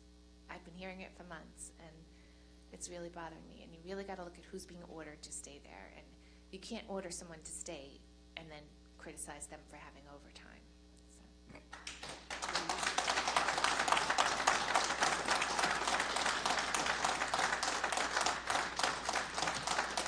Okay, so we're going to go with the baptism by fire, okay? So can you just repeat exactly what the commissioner of the jail, what is his responsibility?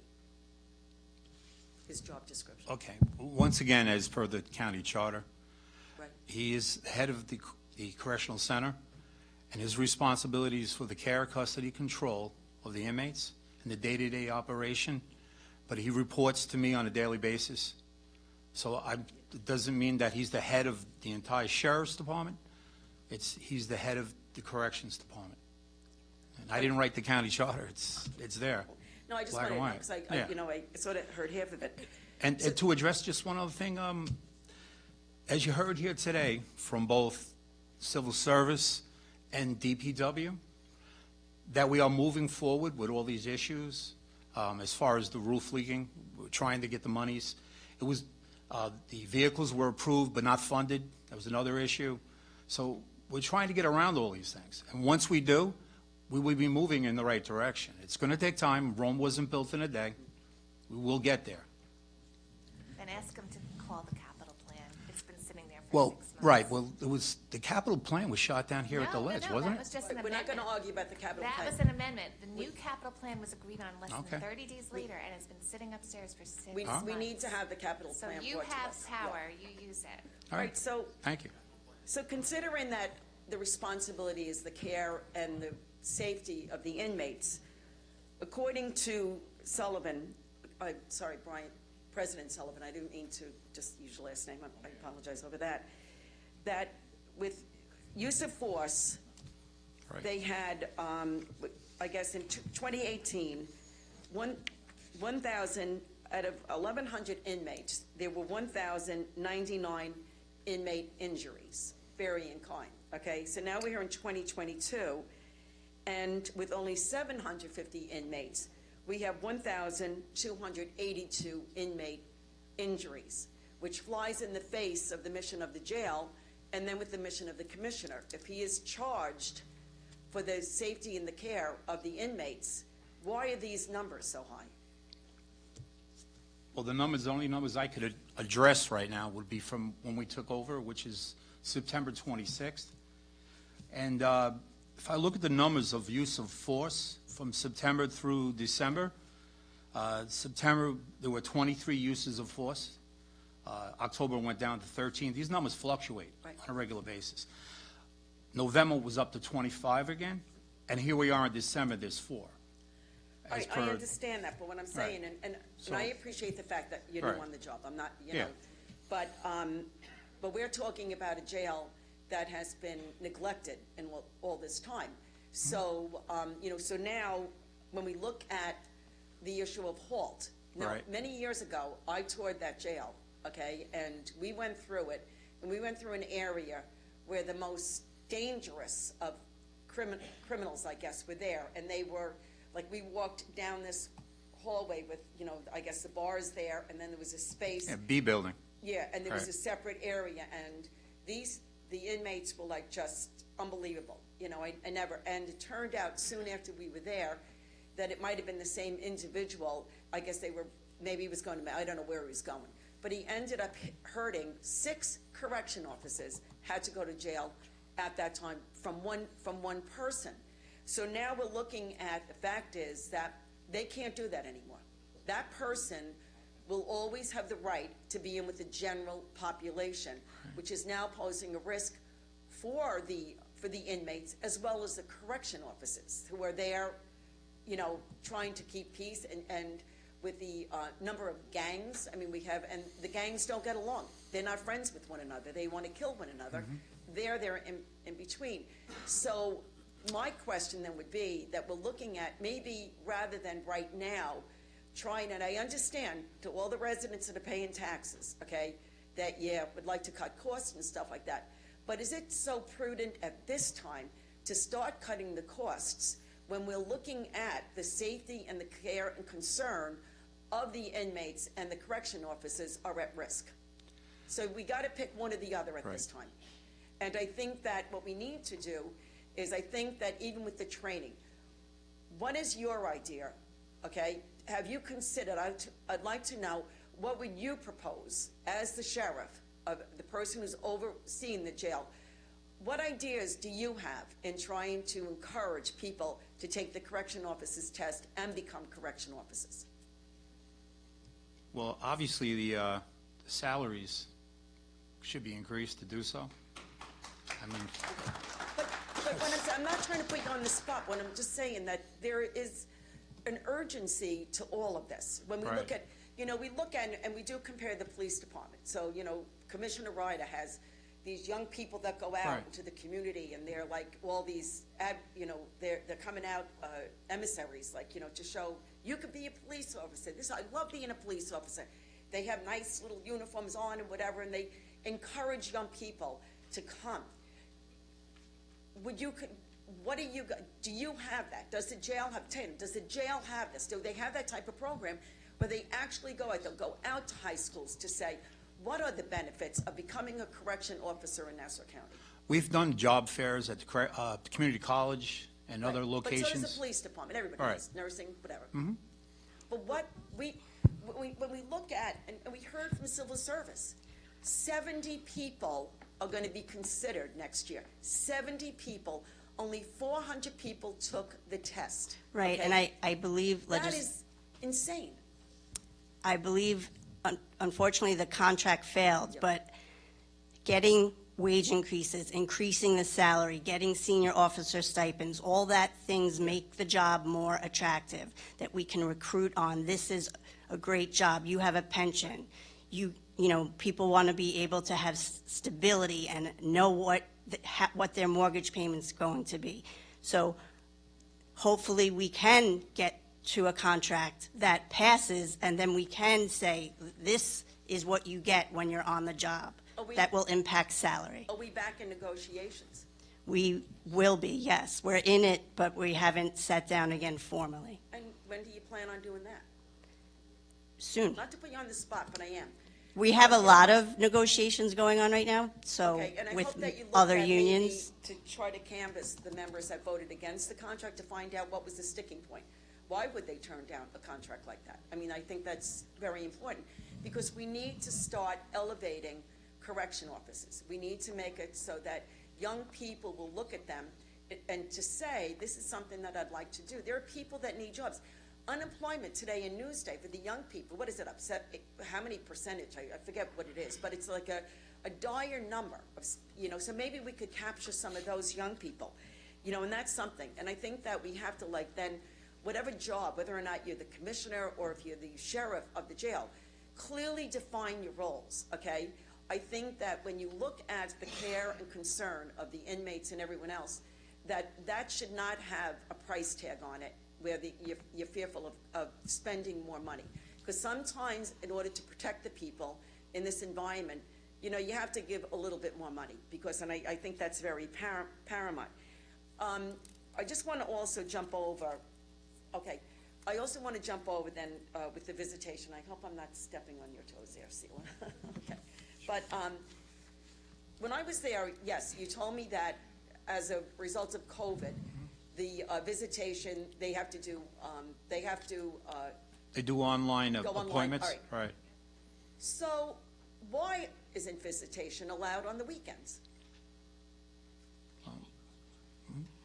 Want to I'll answer? let the sheriff answer, but I just, for reference, there hasn't been weekend visitation for more than 10 years, historically, to my knowledge. It doesn't answer your question, I'm just giving you background. But that being... We have evenings till 8 p.m. But you do have, you have the evenings. And I understand, maybe you thought to yourself, like the people on the weekends, it's hard, the bus service isn't as frequent or whatever, maybe families couldn't make it there because of public transportation. Could be a myriad of reasons. Now we're looking at something different, where people can actually, the families can actually go online and schedule. So you would know on a Saturday, you're gonna have 300 visitors.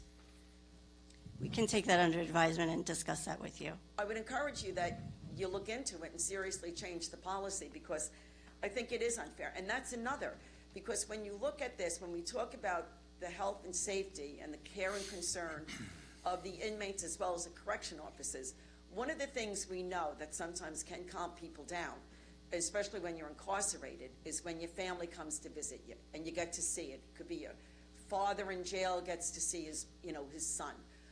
It could be a wife in jail that, finally could get to see her family. It could be a kid. It could be somebody 18 years old, their mother and father, could finally come to see them. So I think that that's something, that a policy that must be changed. And I believe, Sheriff, that would be under your jurisdiction. And I think I'm going to stay after that, on the visitation, because I think it's very, very important that we do that. And I think, in a way, and then, and I know we have the correction officers, and, you could set up a special, whatever. I'm not going to tell you to run the jail, but I don't think the cost will be that great, But I think that the benefit will be, much beneficial, to everybody that's there.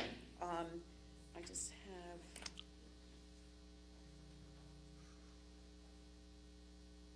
Oh, with the training, okay, and then I'll let you go, Seal, okay? With the we know that the correction officers get trained, now they go to the police academy, correct?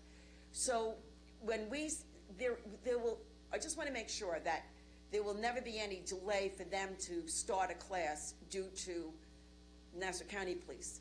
Can correction officers set up their training during the time when cadets are being trained for the police department? I hope I'm saying that right. Sure, and we can, if you want to tour, the corrections has its own dedicated classrooms. They have their own, okay, Yeah. so that no matter what, if we're ready like in January and, we have 17 hopefully, that will be, well, maybe even more, 17, and maybe there was the 11 will commit. and then we'll have 28. So maybe in February or January, we'll be able to put those people immediately. So there'll be nothing, we can't say, well, we don't have the room for them, they gotta wait for May. This will be a priority, correct? That is correct. Okay, thank you. Legislator Bino. Thank you, Madam Chair. So, I'm going to address this question first to Tatum. I know that Legislator DeRidge-Whitten asked the question, but I don't think the answer that you provided suffice. So I'm going to ask yet again, why isn't Commissioner Sposato here? He was not on the agenda. Why is he? You said it before, because he's not the sheriff. Well, that is why, but that wasn't sufficient, so I'm giving you a different so it's answer. not sufficient, and him not being on the agenda is still not sufficient for me, because what I've seen, and it's been my experience as a legislator since 2014, that when we have hearings, whether they be relative to budgets or specialized hearings like this is a full complement of the administration of whatever department that is. When Pat Ryder comes down here, he comes with his chiefs, his assistant commissioners, and so that when we're here asking questions, there are very few questions left unanswered. And so I feel I do have some, sympathy in my heart for the current sheriff, because he is brand new. But I think we set him up for failure when we send him down here by himself, and he's not able to answer the questions because you don't have a full complement of his administration here. So why would that be the case today? Because I've never seen this administration or any other administration send one sole person down here, especially someone who has been here for such a short time. What specifically hasn't been addressed? What's that? What specifically hasn't been addressed? Well, he didn't know his budget. Well, we answered that, though. He didn't know it, right? This is supposed to be the jail that's be able to answer these questions, right? He didn't know his ratio to secured to unsecured. There were questions not answered that he was unable to answer. I'm sure when I start asking more questions, like what was the question also was, where are we with certain projects? Oh, there were kind of loose details provided, even by you, Tatum, with an assertion that you'd follow up with us, because his full complement is not here. There's somebody within that jail that's dealing with the public works aspects of capital projects, and I suspect if they were here, they might know better. Well, Capel, he has the flu, I believe. Well, I shouldn't say things. Strike that. Okay, I'm just saying I've never seen this, where we sent one lone person down here, especially someone who's so new in their role, and not have him or her have any support. And I think we set him up for failure here today. But so I'm going to stay on the role of Sposato and corrections and the correction commissioner. So this is how I see the role of the corrections commissioner. I see them as quality control. And I see quality control being and then being tasked with the same responsibility of keeping down overtime to create a double-mindedness in one particular function within that jail. I think, as Legislator DeRidge-Whitten said, it is inherent conflict. They're in inherent conflict with each other all day long, because what might be the best action taken for the care and custody of inmates might be in contrast to what he's tasked with daily, which is trying to keep down the overtime. And so I have to tell you that the Commissioner of Corrections job, and Tatum, you might remember this or not, but it was vacant. It was vacant through the majority of County Executive Mangano's tenure here. And it was through me doing some research about, because there were so many deaths happening at the jail, what can we do as a county to make sure the inmates are safe? What can we do to make sure that our correction officers are safe? And we found that that position was vacant, despite the fact that the charter required it to be filled. So we pushed and pushed to make sure that that position was filled. It was filled by Campisi, I believe, originally. And that role and that function should be specific to quality control. Are we keeping our officers safe? Are the inmates safe? Is the larger community safe? That should be that person's role. They shouldn't be tasked with some secondary responsibility of keeping numbers down. So I fought for that position to be filled, and I'm gonna continue to fight to make sure that whoever fills that position, that is what they're tasked with doing. That we don't burden them with some other obligation that should be done by somebody who's separate and apart from the Commission of Corrections, because Well- that is the charge of the Commission of Corrections. And if I may, I began by saying correction officer safety, keeping the community secure, and humane treatment I of know inmates. that's the overall And I mission. want to expand on that. So yes, overtime goes both ways. So when it's a housing unit, the Commissioner of Corrections has to approve additional overtime. And it's nobody wants correction officers held over and worked hard and away from their families. And so overtime does go both ways. There's times he's constantly approving with the sheriff, and there's other times he's saying, oh, here we have, you know what, we can shift this around. So it's a scale.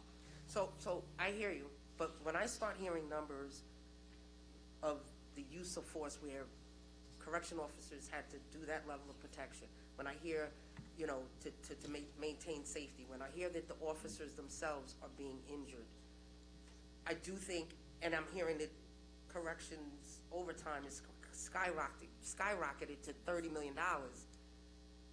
I see these two things as two different functions, two different, you know, focal points that should be done by two different individuals. No question. It just shouldn't be. And I think that we have to revisit that. And I think that, you know, Legislator DeRidge Whitten said it first. It was echoed by Chairwoman Ford, and I'm echoing it yet again, because it's an issue that here, as lay people who aren't correction or law enforcement experts, if we can see it, and it's telling, because all the numbers are up, nothing's stabilized. If you told me that we had $30 million in overtime, but we didn't have as many uses of force, or we didn't have, you know, so many officers being injured, or we were controlling, you know, the danger, then I could say, okay, money well spent. But I can't say that. I can't say that right now. So I want to, I'll switch now and go to just some real basic questions, and then I want to swing into something else. So education programs in the jail, are they being provided on a daily basis, Sheriff? Yes, they are. We have a GED program that's run by the, I believe, East Meadow High School, that takes place on a daily basis. And there's all something they brought to our attention. They wanted to start a community college program. Unfortunately, because of the short stay of most of our inmates, it's kind of impossible to get a degree in 40 days if they're only there for 40 days. So what other kind of programming is available? Well, Is there that's- mental health? No, go ahead. Is there any other Yeah, educational? right. I'm sorry? Is there any No other vocational, no. That's it? That's the it. GED? Mhm. How long does that program take for them to? Well, depending on the individual and what he needs to grasp before he takes the GED exam. So they can stay in your program for as long as they need to Well, continue until with they can remedial assistance? pass the state Is there a test. structure to the, Well, I'm not sure about what the structure of it is. I don't know the details. But I do know there are programs in place. so I would like to know the structure. So Sure. There's I'll look into that and get that back to you. mental health assistance for our inmates. Where are we with that?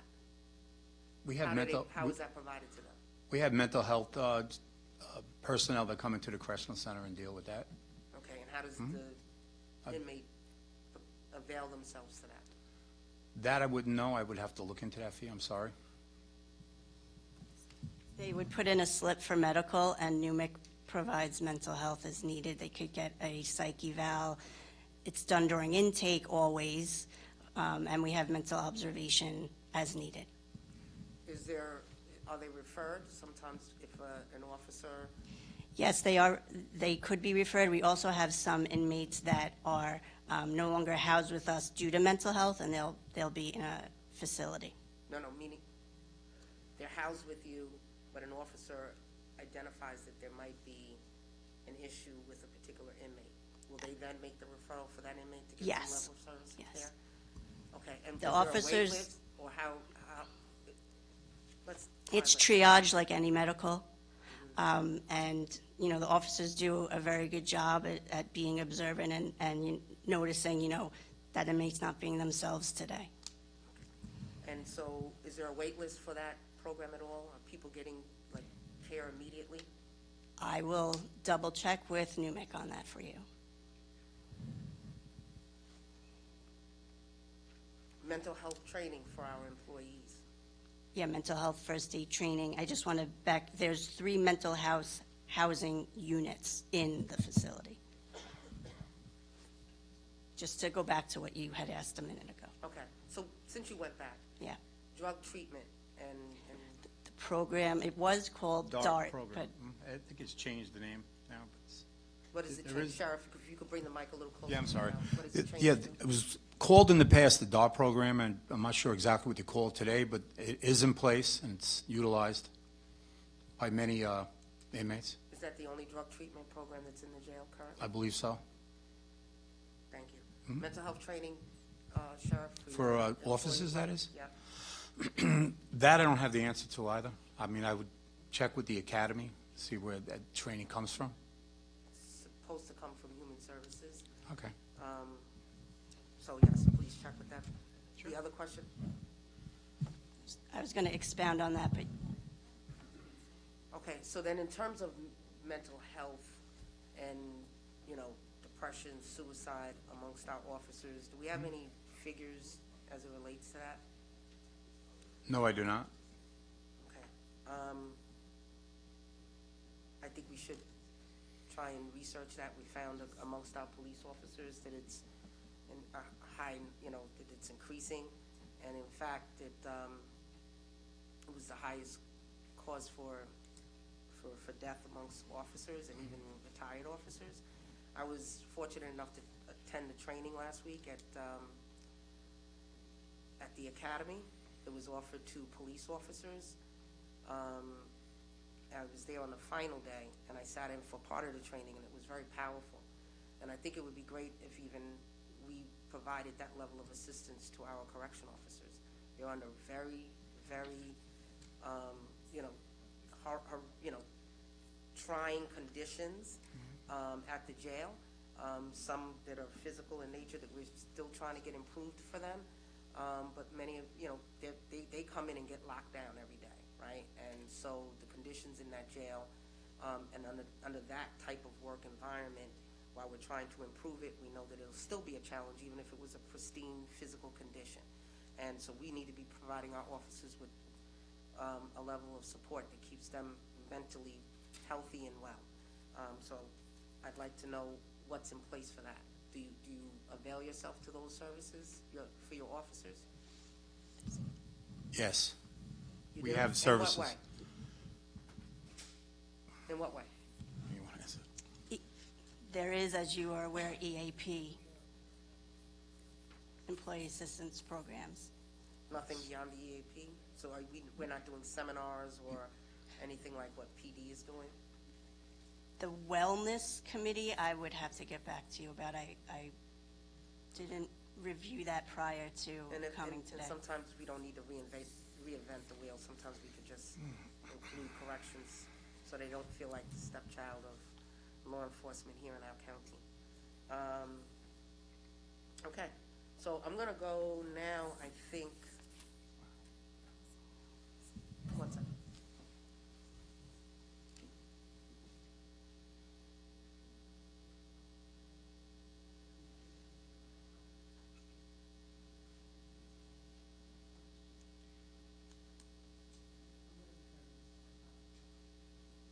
I've been asked to allow Steve Rhodes to be able to ask a question because he has to leave. I appreciate it, Legislator Bino. The issue that, it seems as though the issue that we have here is an issue that, is a systemic and a historic issue. First of all, you know, I think the real driver behind what's going on inside the jail and a lot of the issues that we're having with respect to personnel are the result of the HALT Act. You know, there is no question that it's a disaster. You know, that place is a powder keg to begin with, and then you take away law enforcement's tool to be able to address what's going on with inmates inside the jail, and putting, as a result of bail reform, you now have more violent inmates are the only ones that are in jail in the first place. And then at the same time, through the HALT Act, you take away the tools that correction officers would be able to use to be able to control what's going on inside the jail, and now you effectively tie a hand behind their back.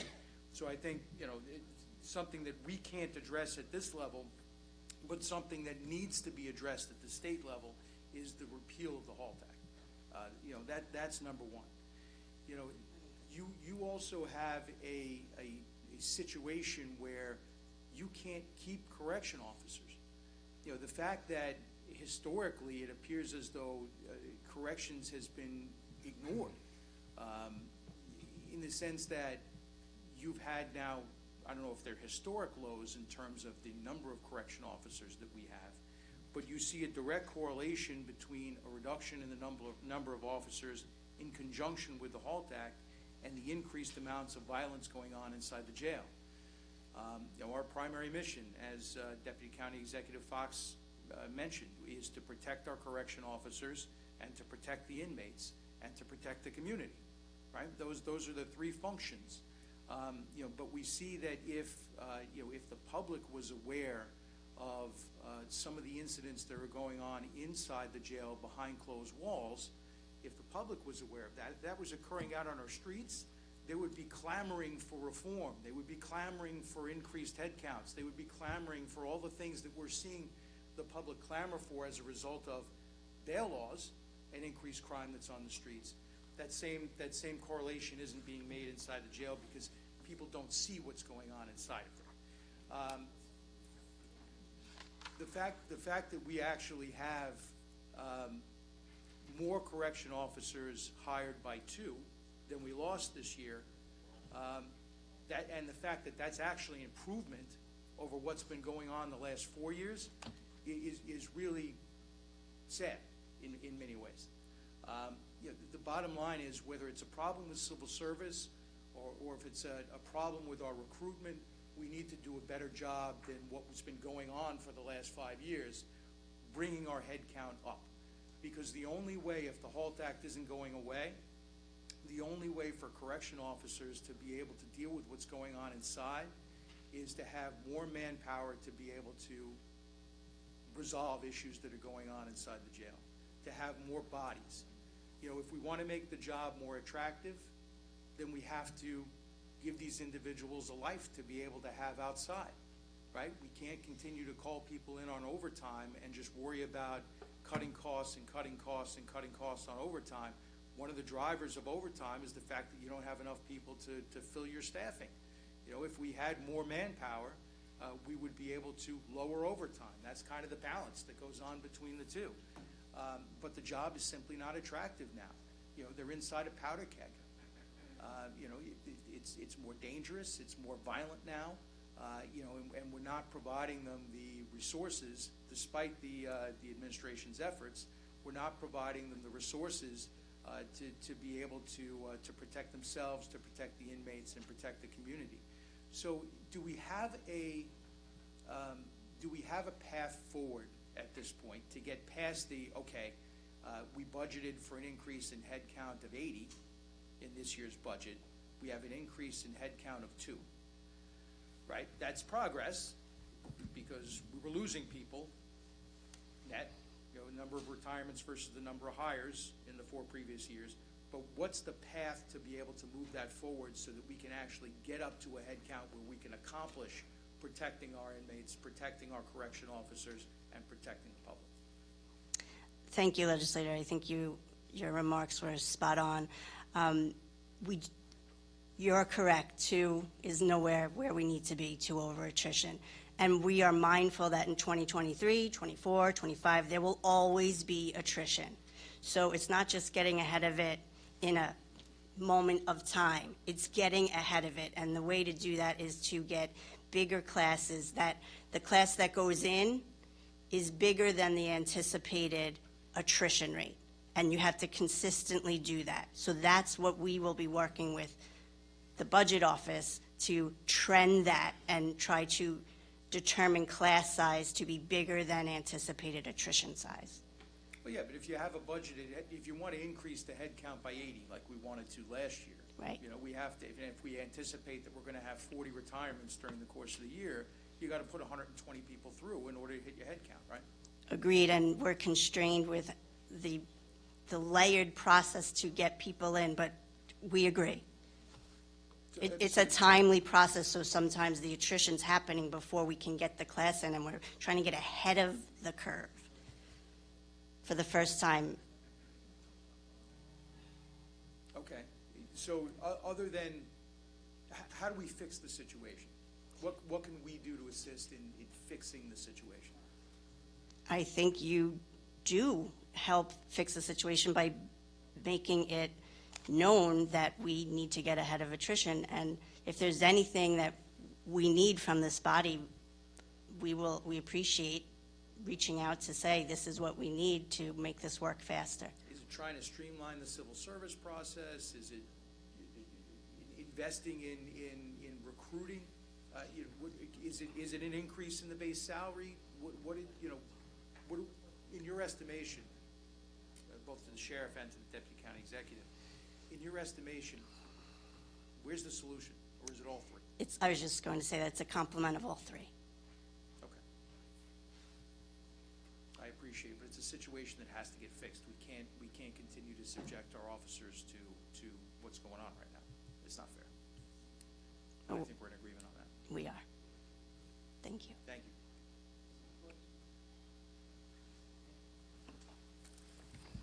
Okay, back to me.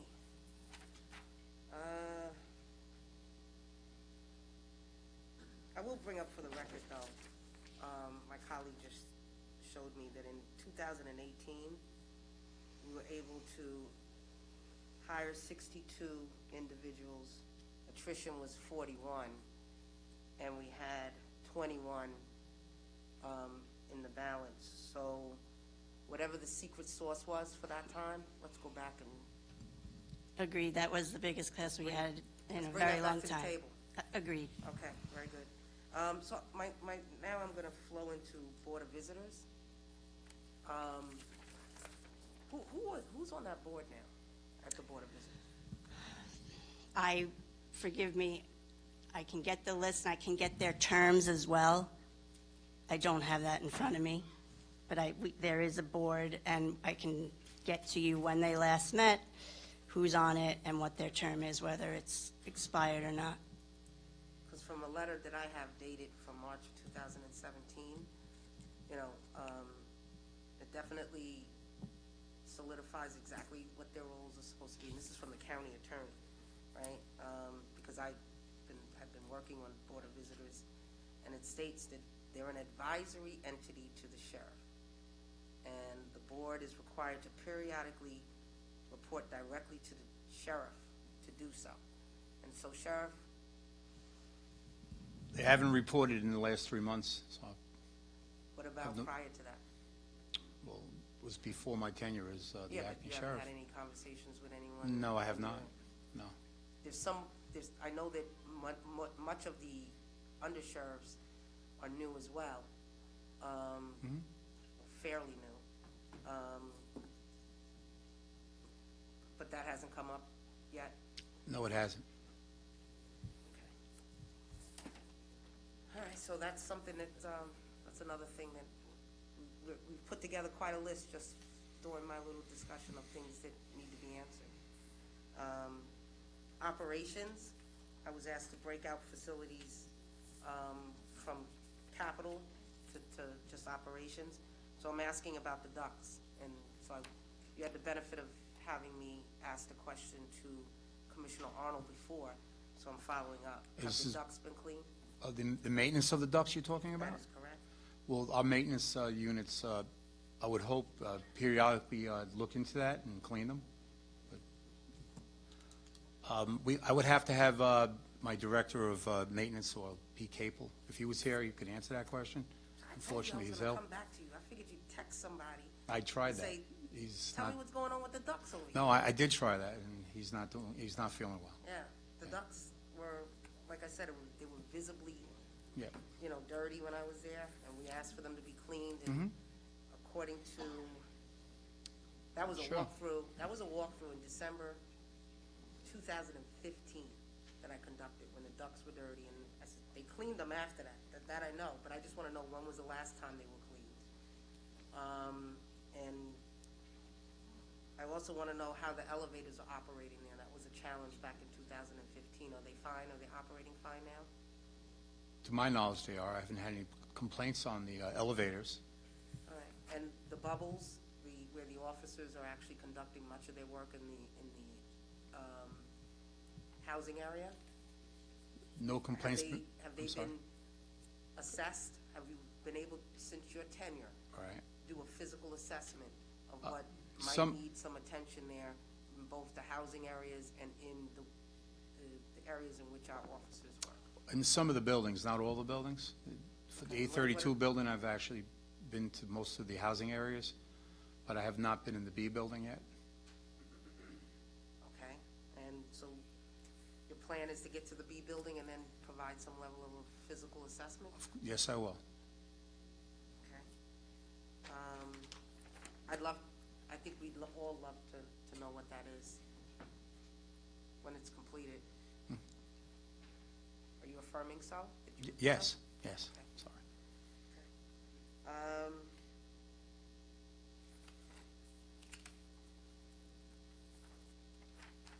Bear with me. Sure.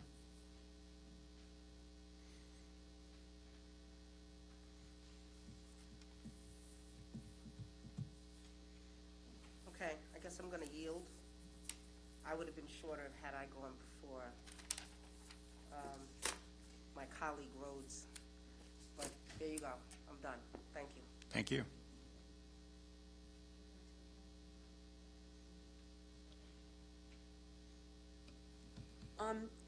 Legislator Freddie?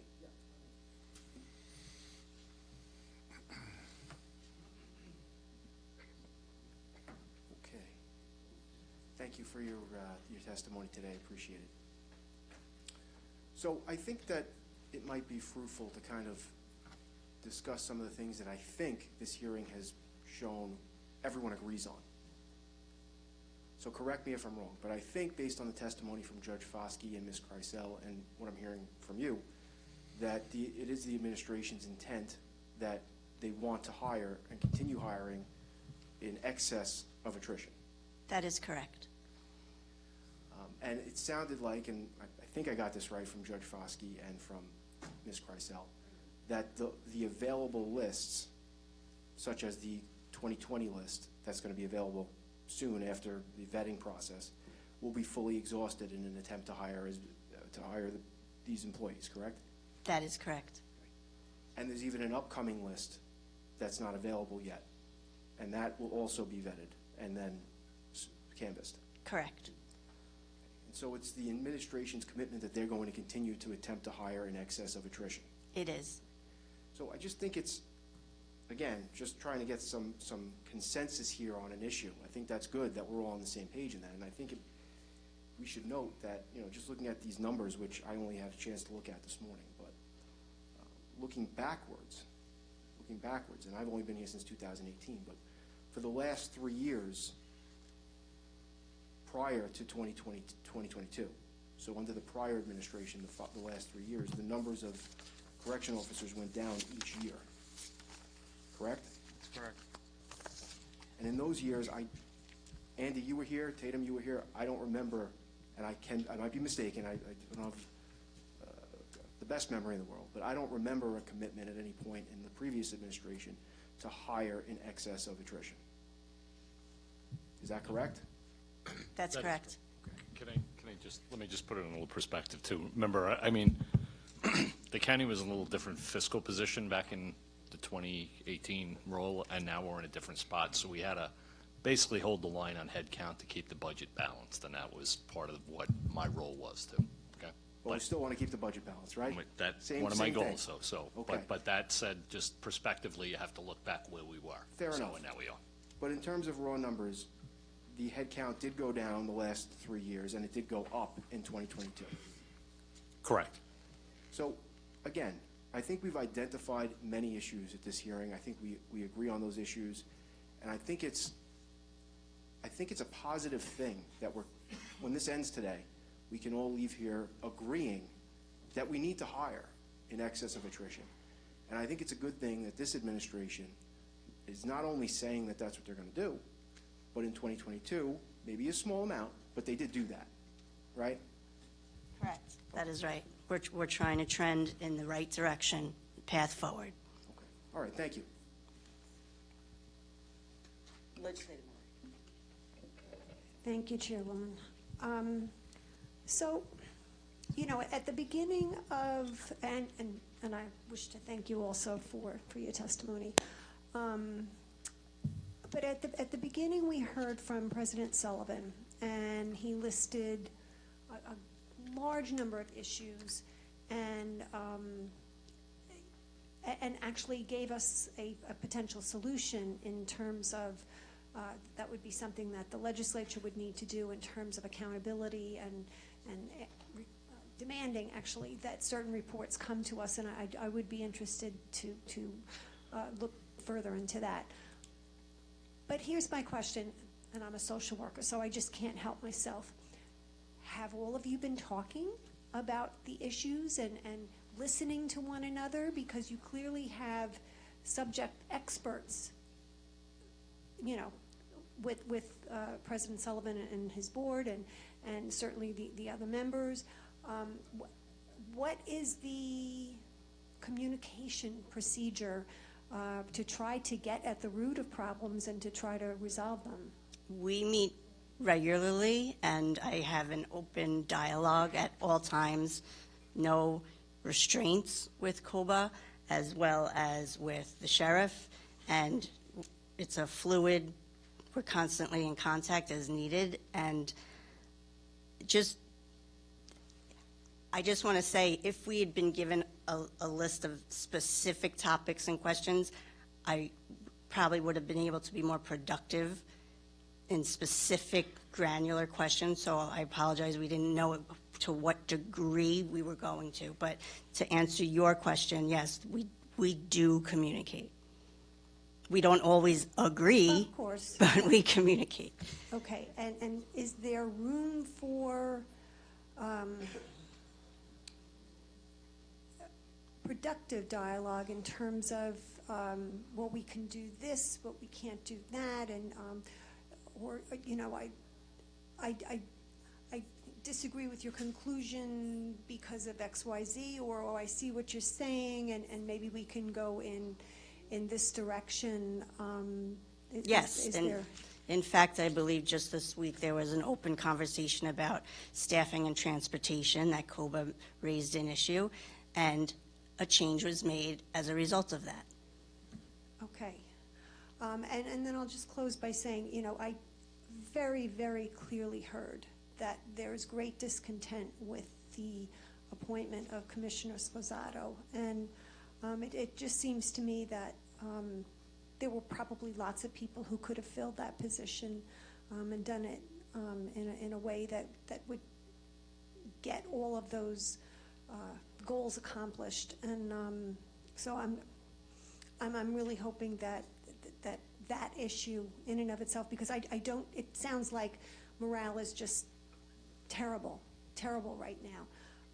And that is a major contributor. And so I just have to hope that there can be some way forward to resolve that. And I'm done. Thank you. I guess, you know, it is an echo, like, you know, a theme in regard to the morale for our correction officers in the jail. So I think that we should make every effort to all work together to improve their morale and find out what we need to do. Agreed you know, totally with that. Okay. Yep. And I also went to the wellness seminar last week. I stopped in and very impressed with the attention that the police department gives its fellow police officers, and they bring people from all over the United States that show up, and they handle a lot of things with mental health, support, whatever. And considering the correction officers, you know, the jobs that they do, you know, as Brian had said, that, you know, the officers get to arrest these people, you know, and they end up with them, and they're all housed together in one building.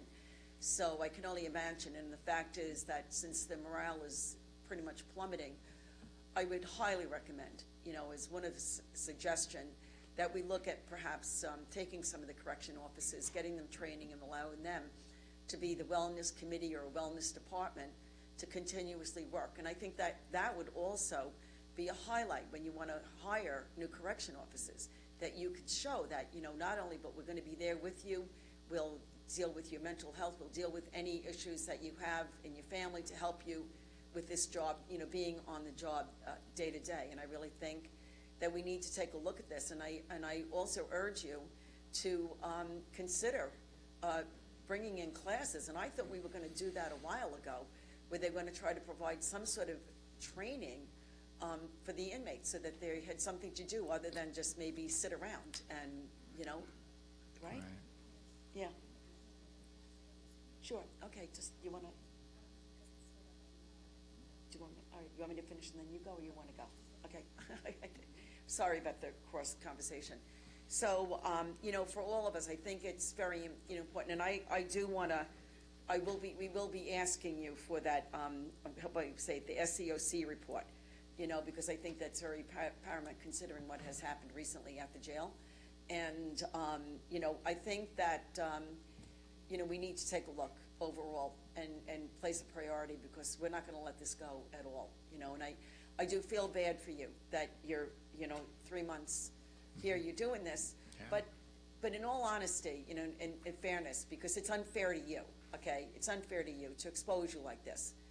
You know, when we have hearings and, you know, like Legislator Bino had indicated, you know, Commissioner Ryder comes with a whole contingent. He doesn't know what questions we're going to ask him, but he has everybody there so that they're able to let us know, this is what's happening, this is not what's happening. I know for a fact, because somebody I know who does work, she does volunteer work at the jail, and the DAW program is still in the men's unit, but they have a different type of, I think it's like a mental health focus on the women's side. So, but I think that we need to expand a lot of these programs to make sure that we address everything. And we will be following up with questions and in writing, and we do expect to have the answers. And we'll give you some time to research. We're not going to ask for them tomorrow, okay? Thank you. But we'll let Legislator Georgie Whitten close it. Thank you, and thank you to everyone who came today. I would like to have a follow-up meeting. I mean, you being the chair, you could determine the time, but we have a lot to follow up on. Number one, I would love to see this emergency go through with the capital. I would love to see our capital budget, which was approved, which we agreed to almost 6 months ago, be called. So that would be good if maybe we say 3 months, we'll see where we are with those projects. I'd also like to put on the record that from here on in, if it is Mr. Sposato that is running the jail, that he attend every meeting, every hearing. If he doesn't, it looks bad. It looks bad for you, it looks bad for him, it looks bad for the administration. And Tatum, you're great.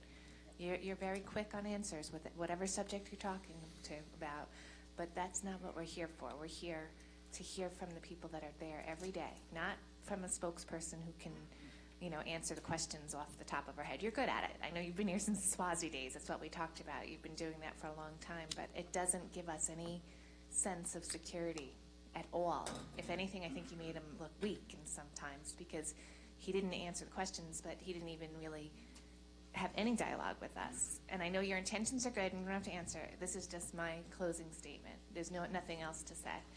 But my impression of this was that you stepped in and answered for him, but it doesn't give the right feeling as a legislator. So let's just leave it at that. I am going to leave it. I just want to point out that the captains, deputy undersheriffs are all here. Yeah, but I think that if Sposato is running the jail, which is what I heard at least 6 times, that he should be here, and absolutely, as a legislator, I'm putting on the record that he should be mandated to be here next time. And you know, again, to not know about the anything that has to do with the mental health programs that we're running. I mean, I understand 3 months, you know, even as a legislator, you get thrown in, but you really have to work your, I don't know what word to use, work very hard to learn about all this. I mean, the mental health issues with everything we've just been through with the last few years is like so paramount. And you didn't even know what programs there were. You didn't even know. I mean, 3 months is a long time. You're getting paid a full salary at 3 months, you know? Like, you got to know what your job entails. All right? If you're not taking a full salary, I could understand it, but there's no curve. You're in. So, especially with things that are so important and what we've learned over the last few years, it just killed me to hear that you're not even aware of those programs. So, again, I appreciate these kind of hearings. It brings a lot to life. And, you know, all I can say is I really believe it's bipartisan, that you have a commitment that we're going to do everything we can to improve the working conditions.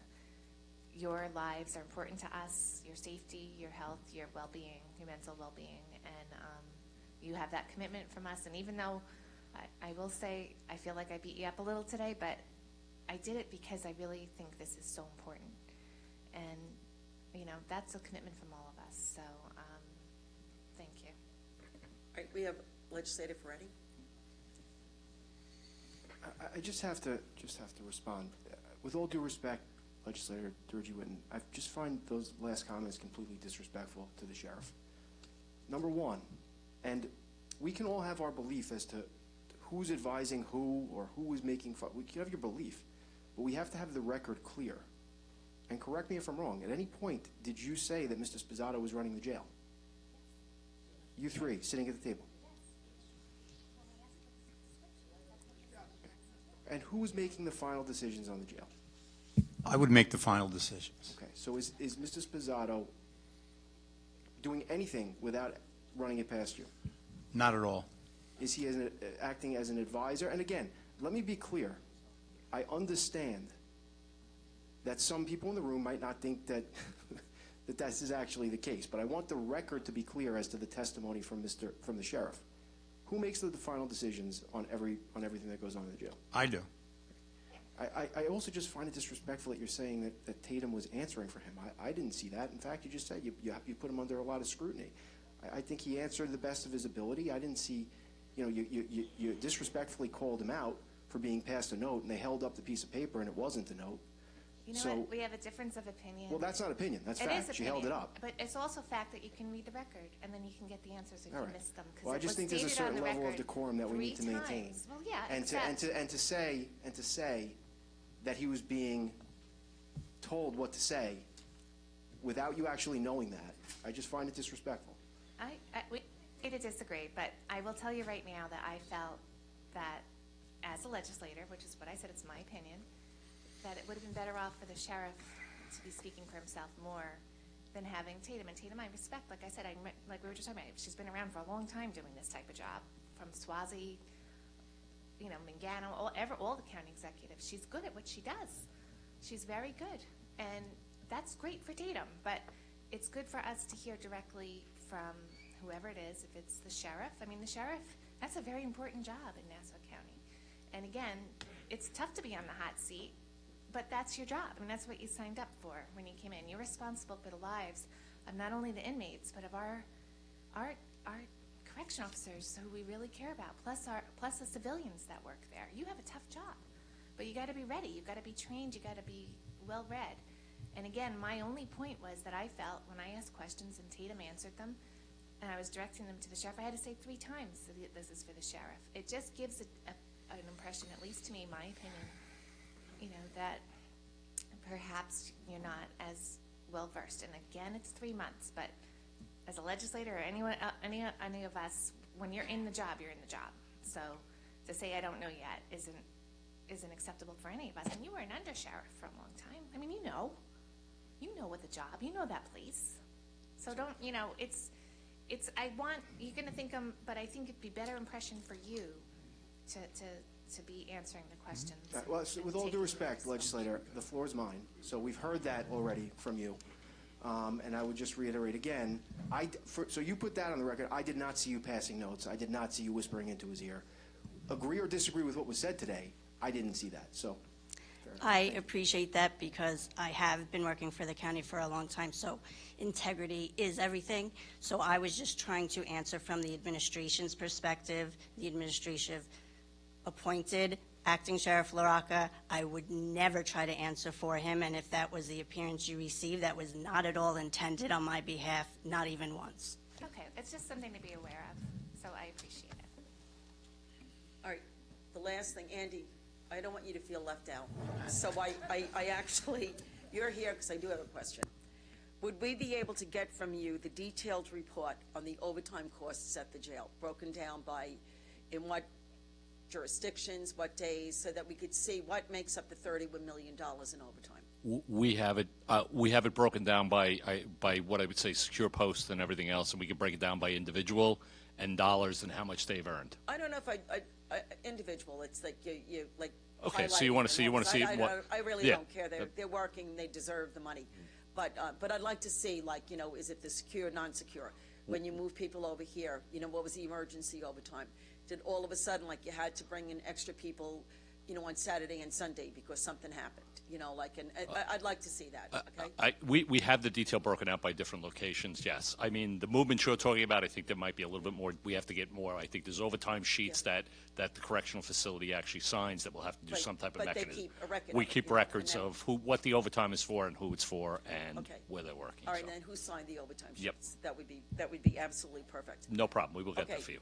Thank you very much for coming here today to testify. We appreciate the information that you shared with us. But we're not quite finished yet, okay? So we still have Brian Sullivan. We're granting him some extra time, and then we have 2 public comments. Thank you.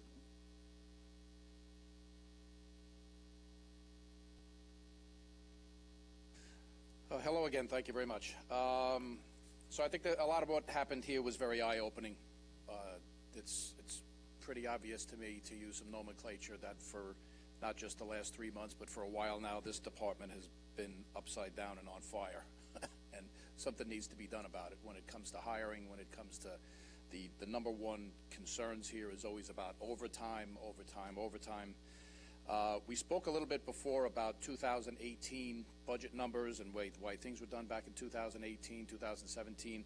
We're in a much better spot financially now in Nassau County than we were back then. There's $1.5 billion sitting in banks right now that we got from the federal government, and we're talking about, you know, all of these cuts that need to be done. Looking at the Office of Legislative Budget Reviews, and this goes into, and I'd like to request on the record, if I could get a copy of Mr. Persich, what he provides to the legislature, if I could also get a copy of that, please. We have key correctional center statistics that come from Mr. Chalmers' office that shows that there's 750 people, 750 people, I just want to make sure everybody is, make sure I got the notes. I'm sorry, 740 people working here, and there is a budgeted amount, overtime amount of $30 million. I'd like to clarify if this includes everybody on the job for the Sheriff's Department. Does that include all the maintenance people, the cooks, the deputies? Is it all under? Because it's my understanding that it does. So if we're talking about a $20.5 million budgeted amount, and as of this amount it's 30, it looks like it's going to end up 31 or 32, and we're going to appoint the Mad Cutter to be to come back here. Exactly how much of that? Why are we just concentrating on the correctional facility with $30 million? We may shave off $4 million of that, and then, you know, $4 million is $4 million. But I would like to get a copy of that, please. It's funny, we said something before about mental health training and all of that. We do get mental health training in the academy. There is no in-service mental health training. You get it as a recruit. You don't get anything any further. We also, someone brought up about our employee assistance program. Our employee assistance liaison right now was just, the last couple of days, was put on the redeployment list. He has to go and cover a post 8 hours a week. I just want to make sure that we put that on the record. Just a couple of answers that I have here, and I'll just that answer some of the questions that came up. Ken Arnold, Commissioner Arnold, was here before, and he spoke about projects that are in design. Back when Vera Flood was the sheriff, we had a meeting with Alfonso Albright, who was the commissioner at the time. Vera was the sheriff.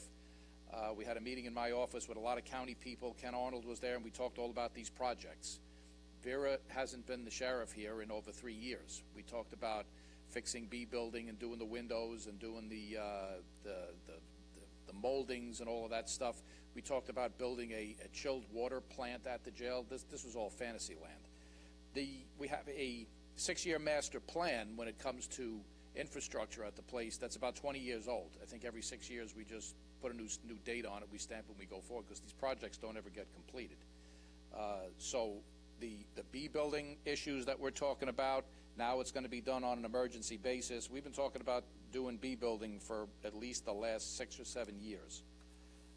When it comes to civil service, the 2022 test has not come back yet. I'd like to have some answers from civil service about what they're doing to push the state to get that test done. If we have 400 people not complying, that's actually news to me, not complying out of 750 people that took a test. That's an embarrassment, first of all, that 750 people took the test. But if we're that much in the hole, we need to get that other test back as soon as possible and find it, because to my understanding, over 1,000 people took that test. Let's bang the door down on state civil service and get that test back. That also goes into what I talked about before about and Legislator Millet, I appreciate you bringing that up again also, that I would like to see some sort of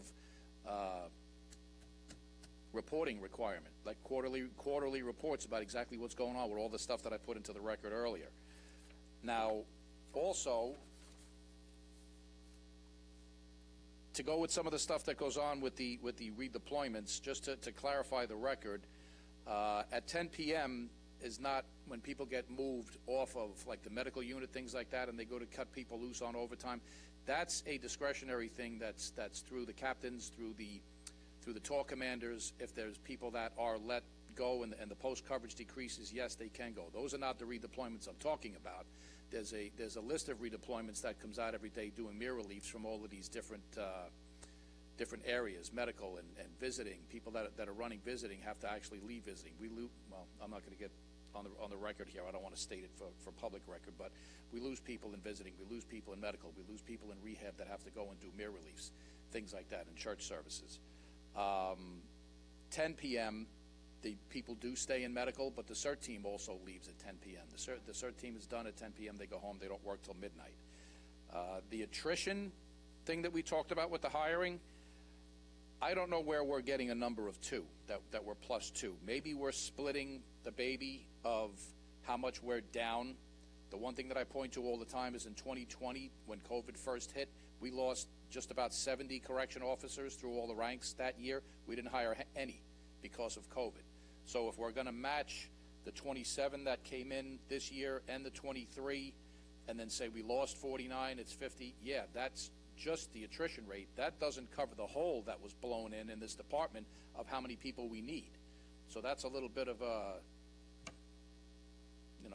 play with the numbers. We're down a lot of bodies. We're down, like I said before, 22 bodies from January when we started this whole endeavor. Right now, and I verified the numbers, I said we had 714 correction officers.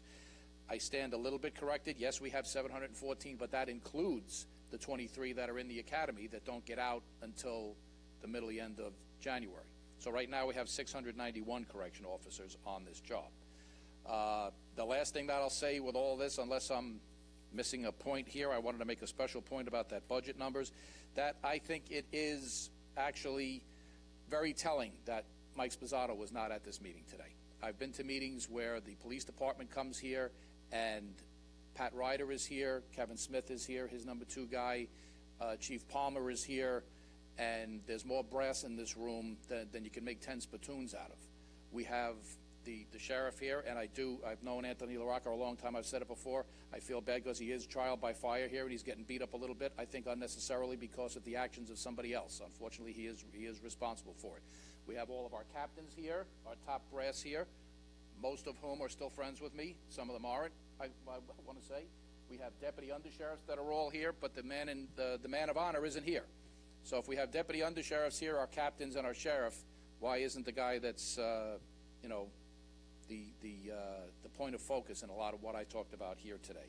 That is all I have to say. I'll follow up with paper about those quarterly reports. I would definitely request that we revisit this again, that we have another meeting at some point in the future, maybe the next quarter, to follow up on this stuff. I'll definitely be following up with all of you. I'm sure I'm going to get some text messages about that. But this stuff has to change. This department has to change. It can't go on. We have new faces. We have everything else. We need to turn this place around because it's pointed in the wrong direction, and I'm hoping Anthony LaRocca will lead that charge. Thank you very much, and thanks to everybody that came here today, all the people, guys on my job that took time out of their own schedules, their free time to come here. Usually they're getting ordered to work overtime. They took their free time to come here. So thank you very much. Thank you very much. Can you email us the redeployment list, you know, where you say where they, you know, we won't discuss it. Yes. You know, just so that we have it, and then we can take a look at this. And thank you very much. We'll go to public comment, but I do want to thank Sheriff LaRocca, DCE Fox, and Andy Persick once again for being here. And yes, you were put under the fire, and we appreciate your sitting here. And Can I just say one thing to Brian? Okay. Brian, so yeah, I also want to join in thanking you and your board for being here today, as well as the captains over on your right. And I think that, like I said earlier, you know, we have these hearings, and I think it's at least we can leave here with some common ground in terms of what needs to be done with the hiring. And I think that leaving here all in agreement on what needs to be done is a step in the right direction. I hope you feel the same way. And you know, I think we should all continue to work together to you know, get to that end. I definitely feel the same way, and I need to go get a bucket of Motrin because my eyes are still twitching from some of the testimony I heard here today. But I'll just leave it at that. Thank you, Brian. We need a lot more follow-up on this. We will follow up, and thank you everybody for being here, and we'll have the two public, and also captains, thank you very much, because as we endeavor to make it better at the jail, you know, you guys are there as well. So we have to, not only do we look at our COBA members, but we also look at our offices, you know, and you do an outstanding job, and we thank you very much for your service to the county. So I will now ask,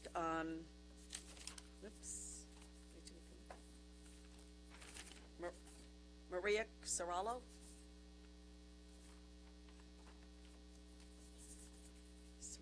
Yeah, Maria is gone. If I may stand in for her for just a couple of minutes. We're limiting you to 3. That's it. I got 3 it. minutes, That's you're up. fine. I would just ask if there is documentation that can be gotten on each use of force incident that happens at the jail. That's something that you guys should be asking for. Also, the Board of Visitors has not had a public meeting since before the pandemic, so I just wanted to fill that in. And also, I just want to say, when we look at our budget priorities, maybe we don't need to have all of our problems solved by the criminal justice system. So anyway, thank you. This was a very rigorous meeting, and I appreciate it. Thank you. Thank you, Susan. All right, and what is it, Kevin McKenna?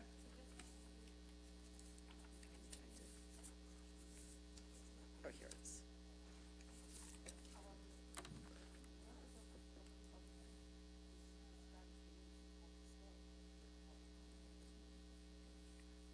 Well, we actually did they're here. Yes, sir. Could I wait for the entire board to be here? Well, the board, that's why we changed it. We put public comment in the beginning, so that, I was here. There was no public comment at the beginning. yes, it was. Brian Sullivan, Susan Goddard. Well, all right. Well, I was here at the beginning, and I handed And the that's ticket. why we did the public. Okay. All right. I'll go now. Thank you. Kevin McKenna, Edna Drive, Syosset, New York. I want you to just consider what I'm about to say. I feel very, very much for these correction officers and the department. The crux of it is that there's a problem finding the money in order to properly have them do their jobs, which is unbelievable. In light of the fact that just about 3 weeks ago, the 2nd Precinct had a mysterious fire that we still don't know what caused it, although I do know what caused it. And the next day, I want you all to think about this, legislators, because you're going to have to vote soon on building a new precinct that 10 years ago, Ed Mangano made an argument should be consolidated into the 8th precinct. So there's an argument that could still happen. We're talking about the jail. Okay, we are talking about the jail. So the next day after the fire, Bruce Blakeman can find $26 million the next day to build a precinct. Why can't he find the money to fund the correction officers? It's just bizarre. Now, as far as Legislator Ford, you were asking questions of the dais here. I'm a member of the public, and I want to ask you a question.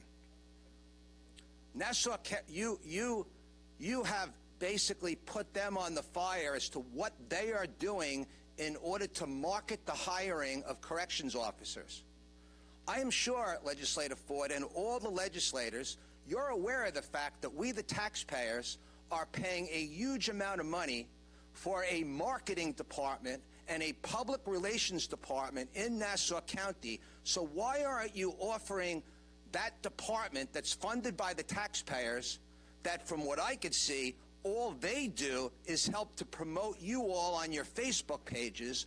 Why aren't they utilizing your Facebook pages to all your constituents, and why aren't all of you promoting the need for corrections officers? There's 19 of you. As far as I'm concerned, you can all be marketing agents. So I suggest that you stop utilizing your Facebook pages for self-serving marketing of yourselves and try to use your Facebook pages to recruit corrections officers and make the folks aware that there are opportunities. Lastly, because I only have 20 seconds, how is it that Police Commissioner Patrick Ryder can bypass the Civil Service Department by hiring, I think it was 13 intelligence officers over the past 2 years, but why is it that the Corrections Department has to follow Civil Service? I suggest to the head of... Your time has expired, Mr. McKenna. In closing, I suggest there is no closing. I suggest to the head of the Corrections Department that he get the secret from Commissioner Ryder as to how he bypasses Civil Service, and they can't. Thank you very much.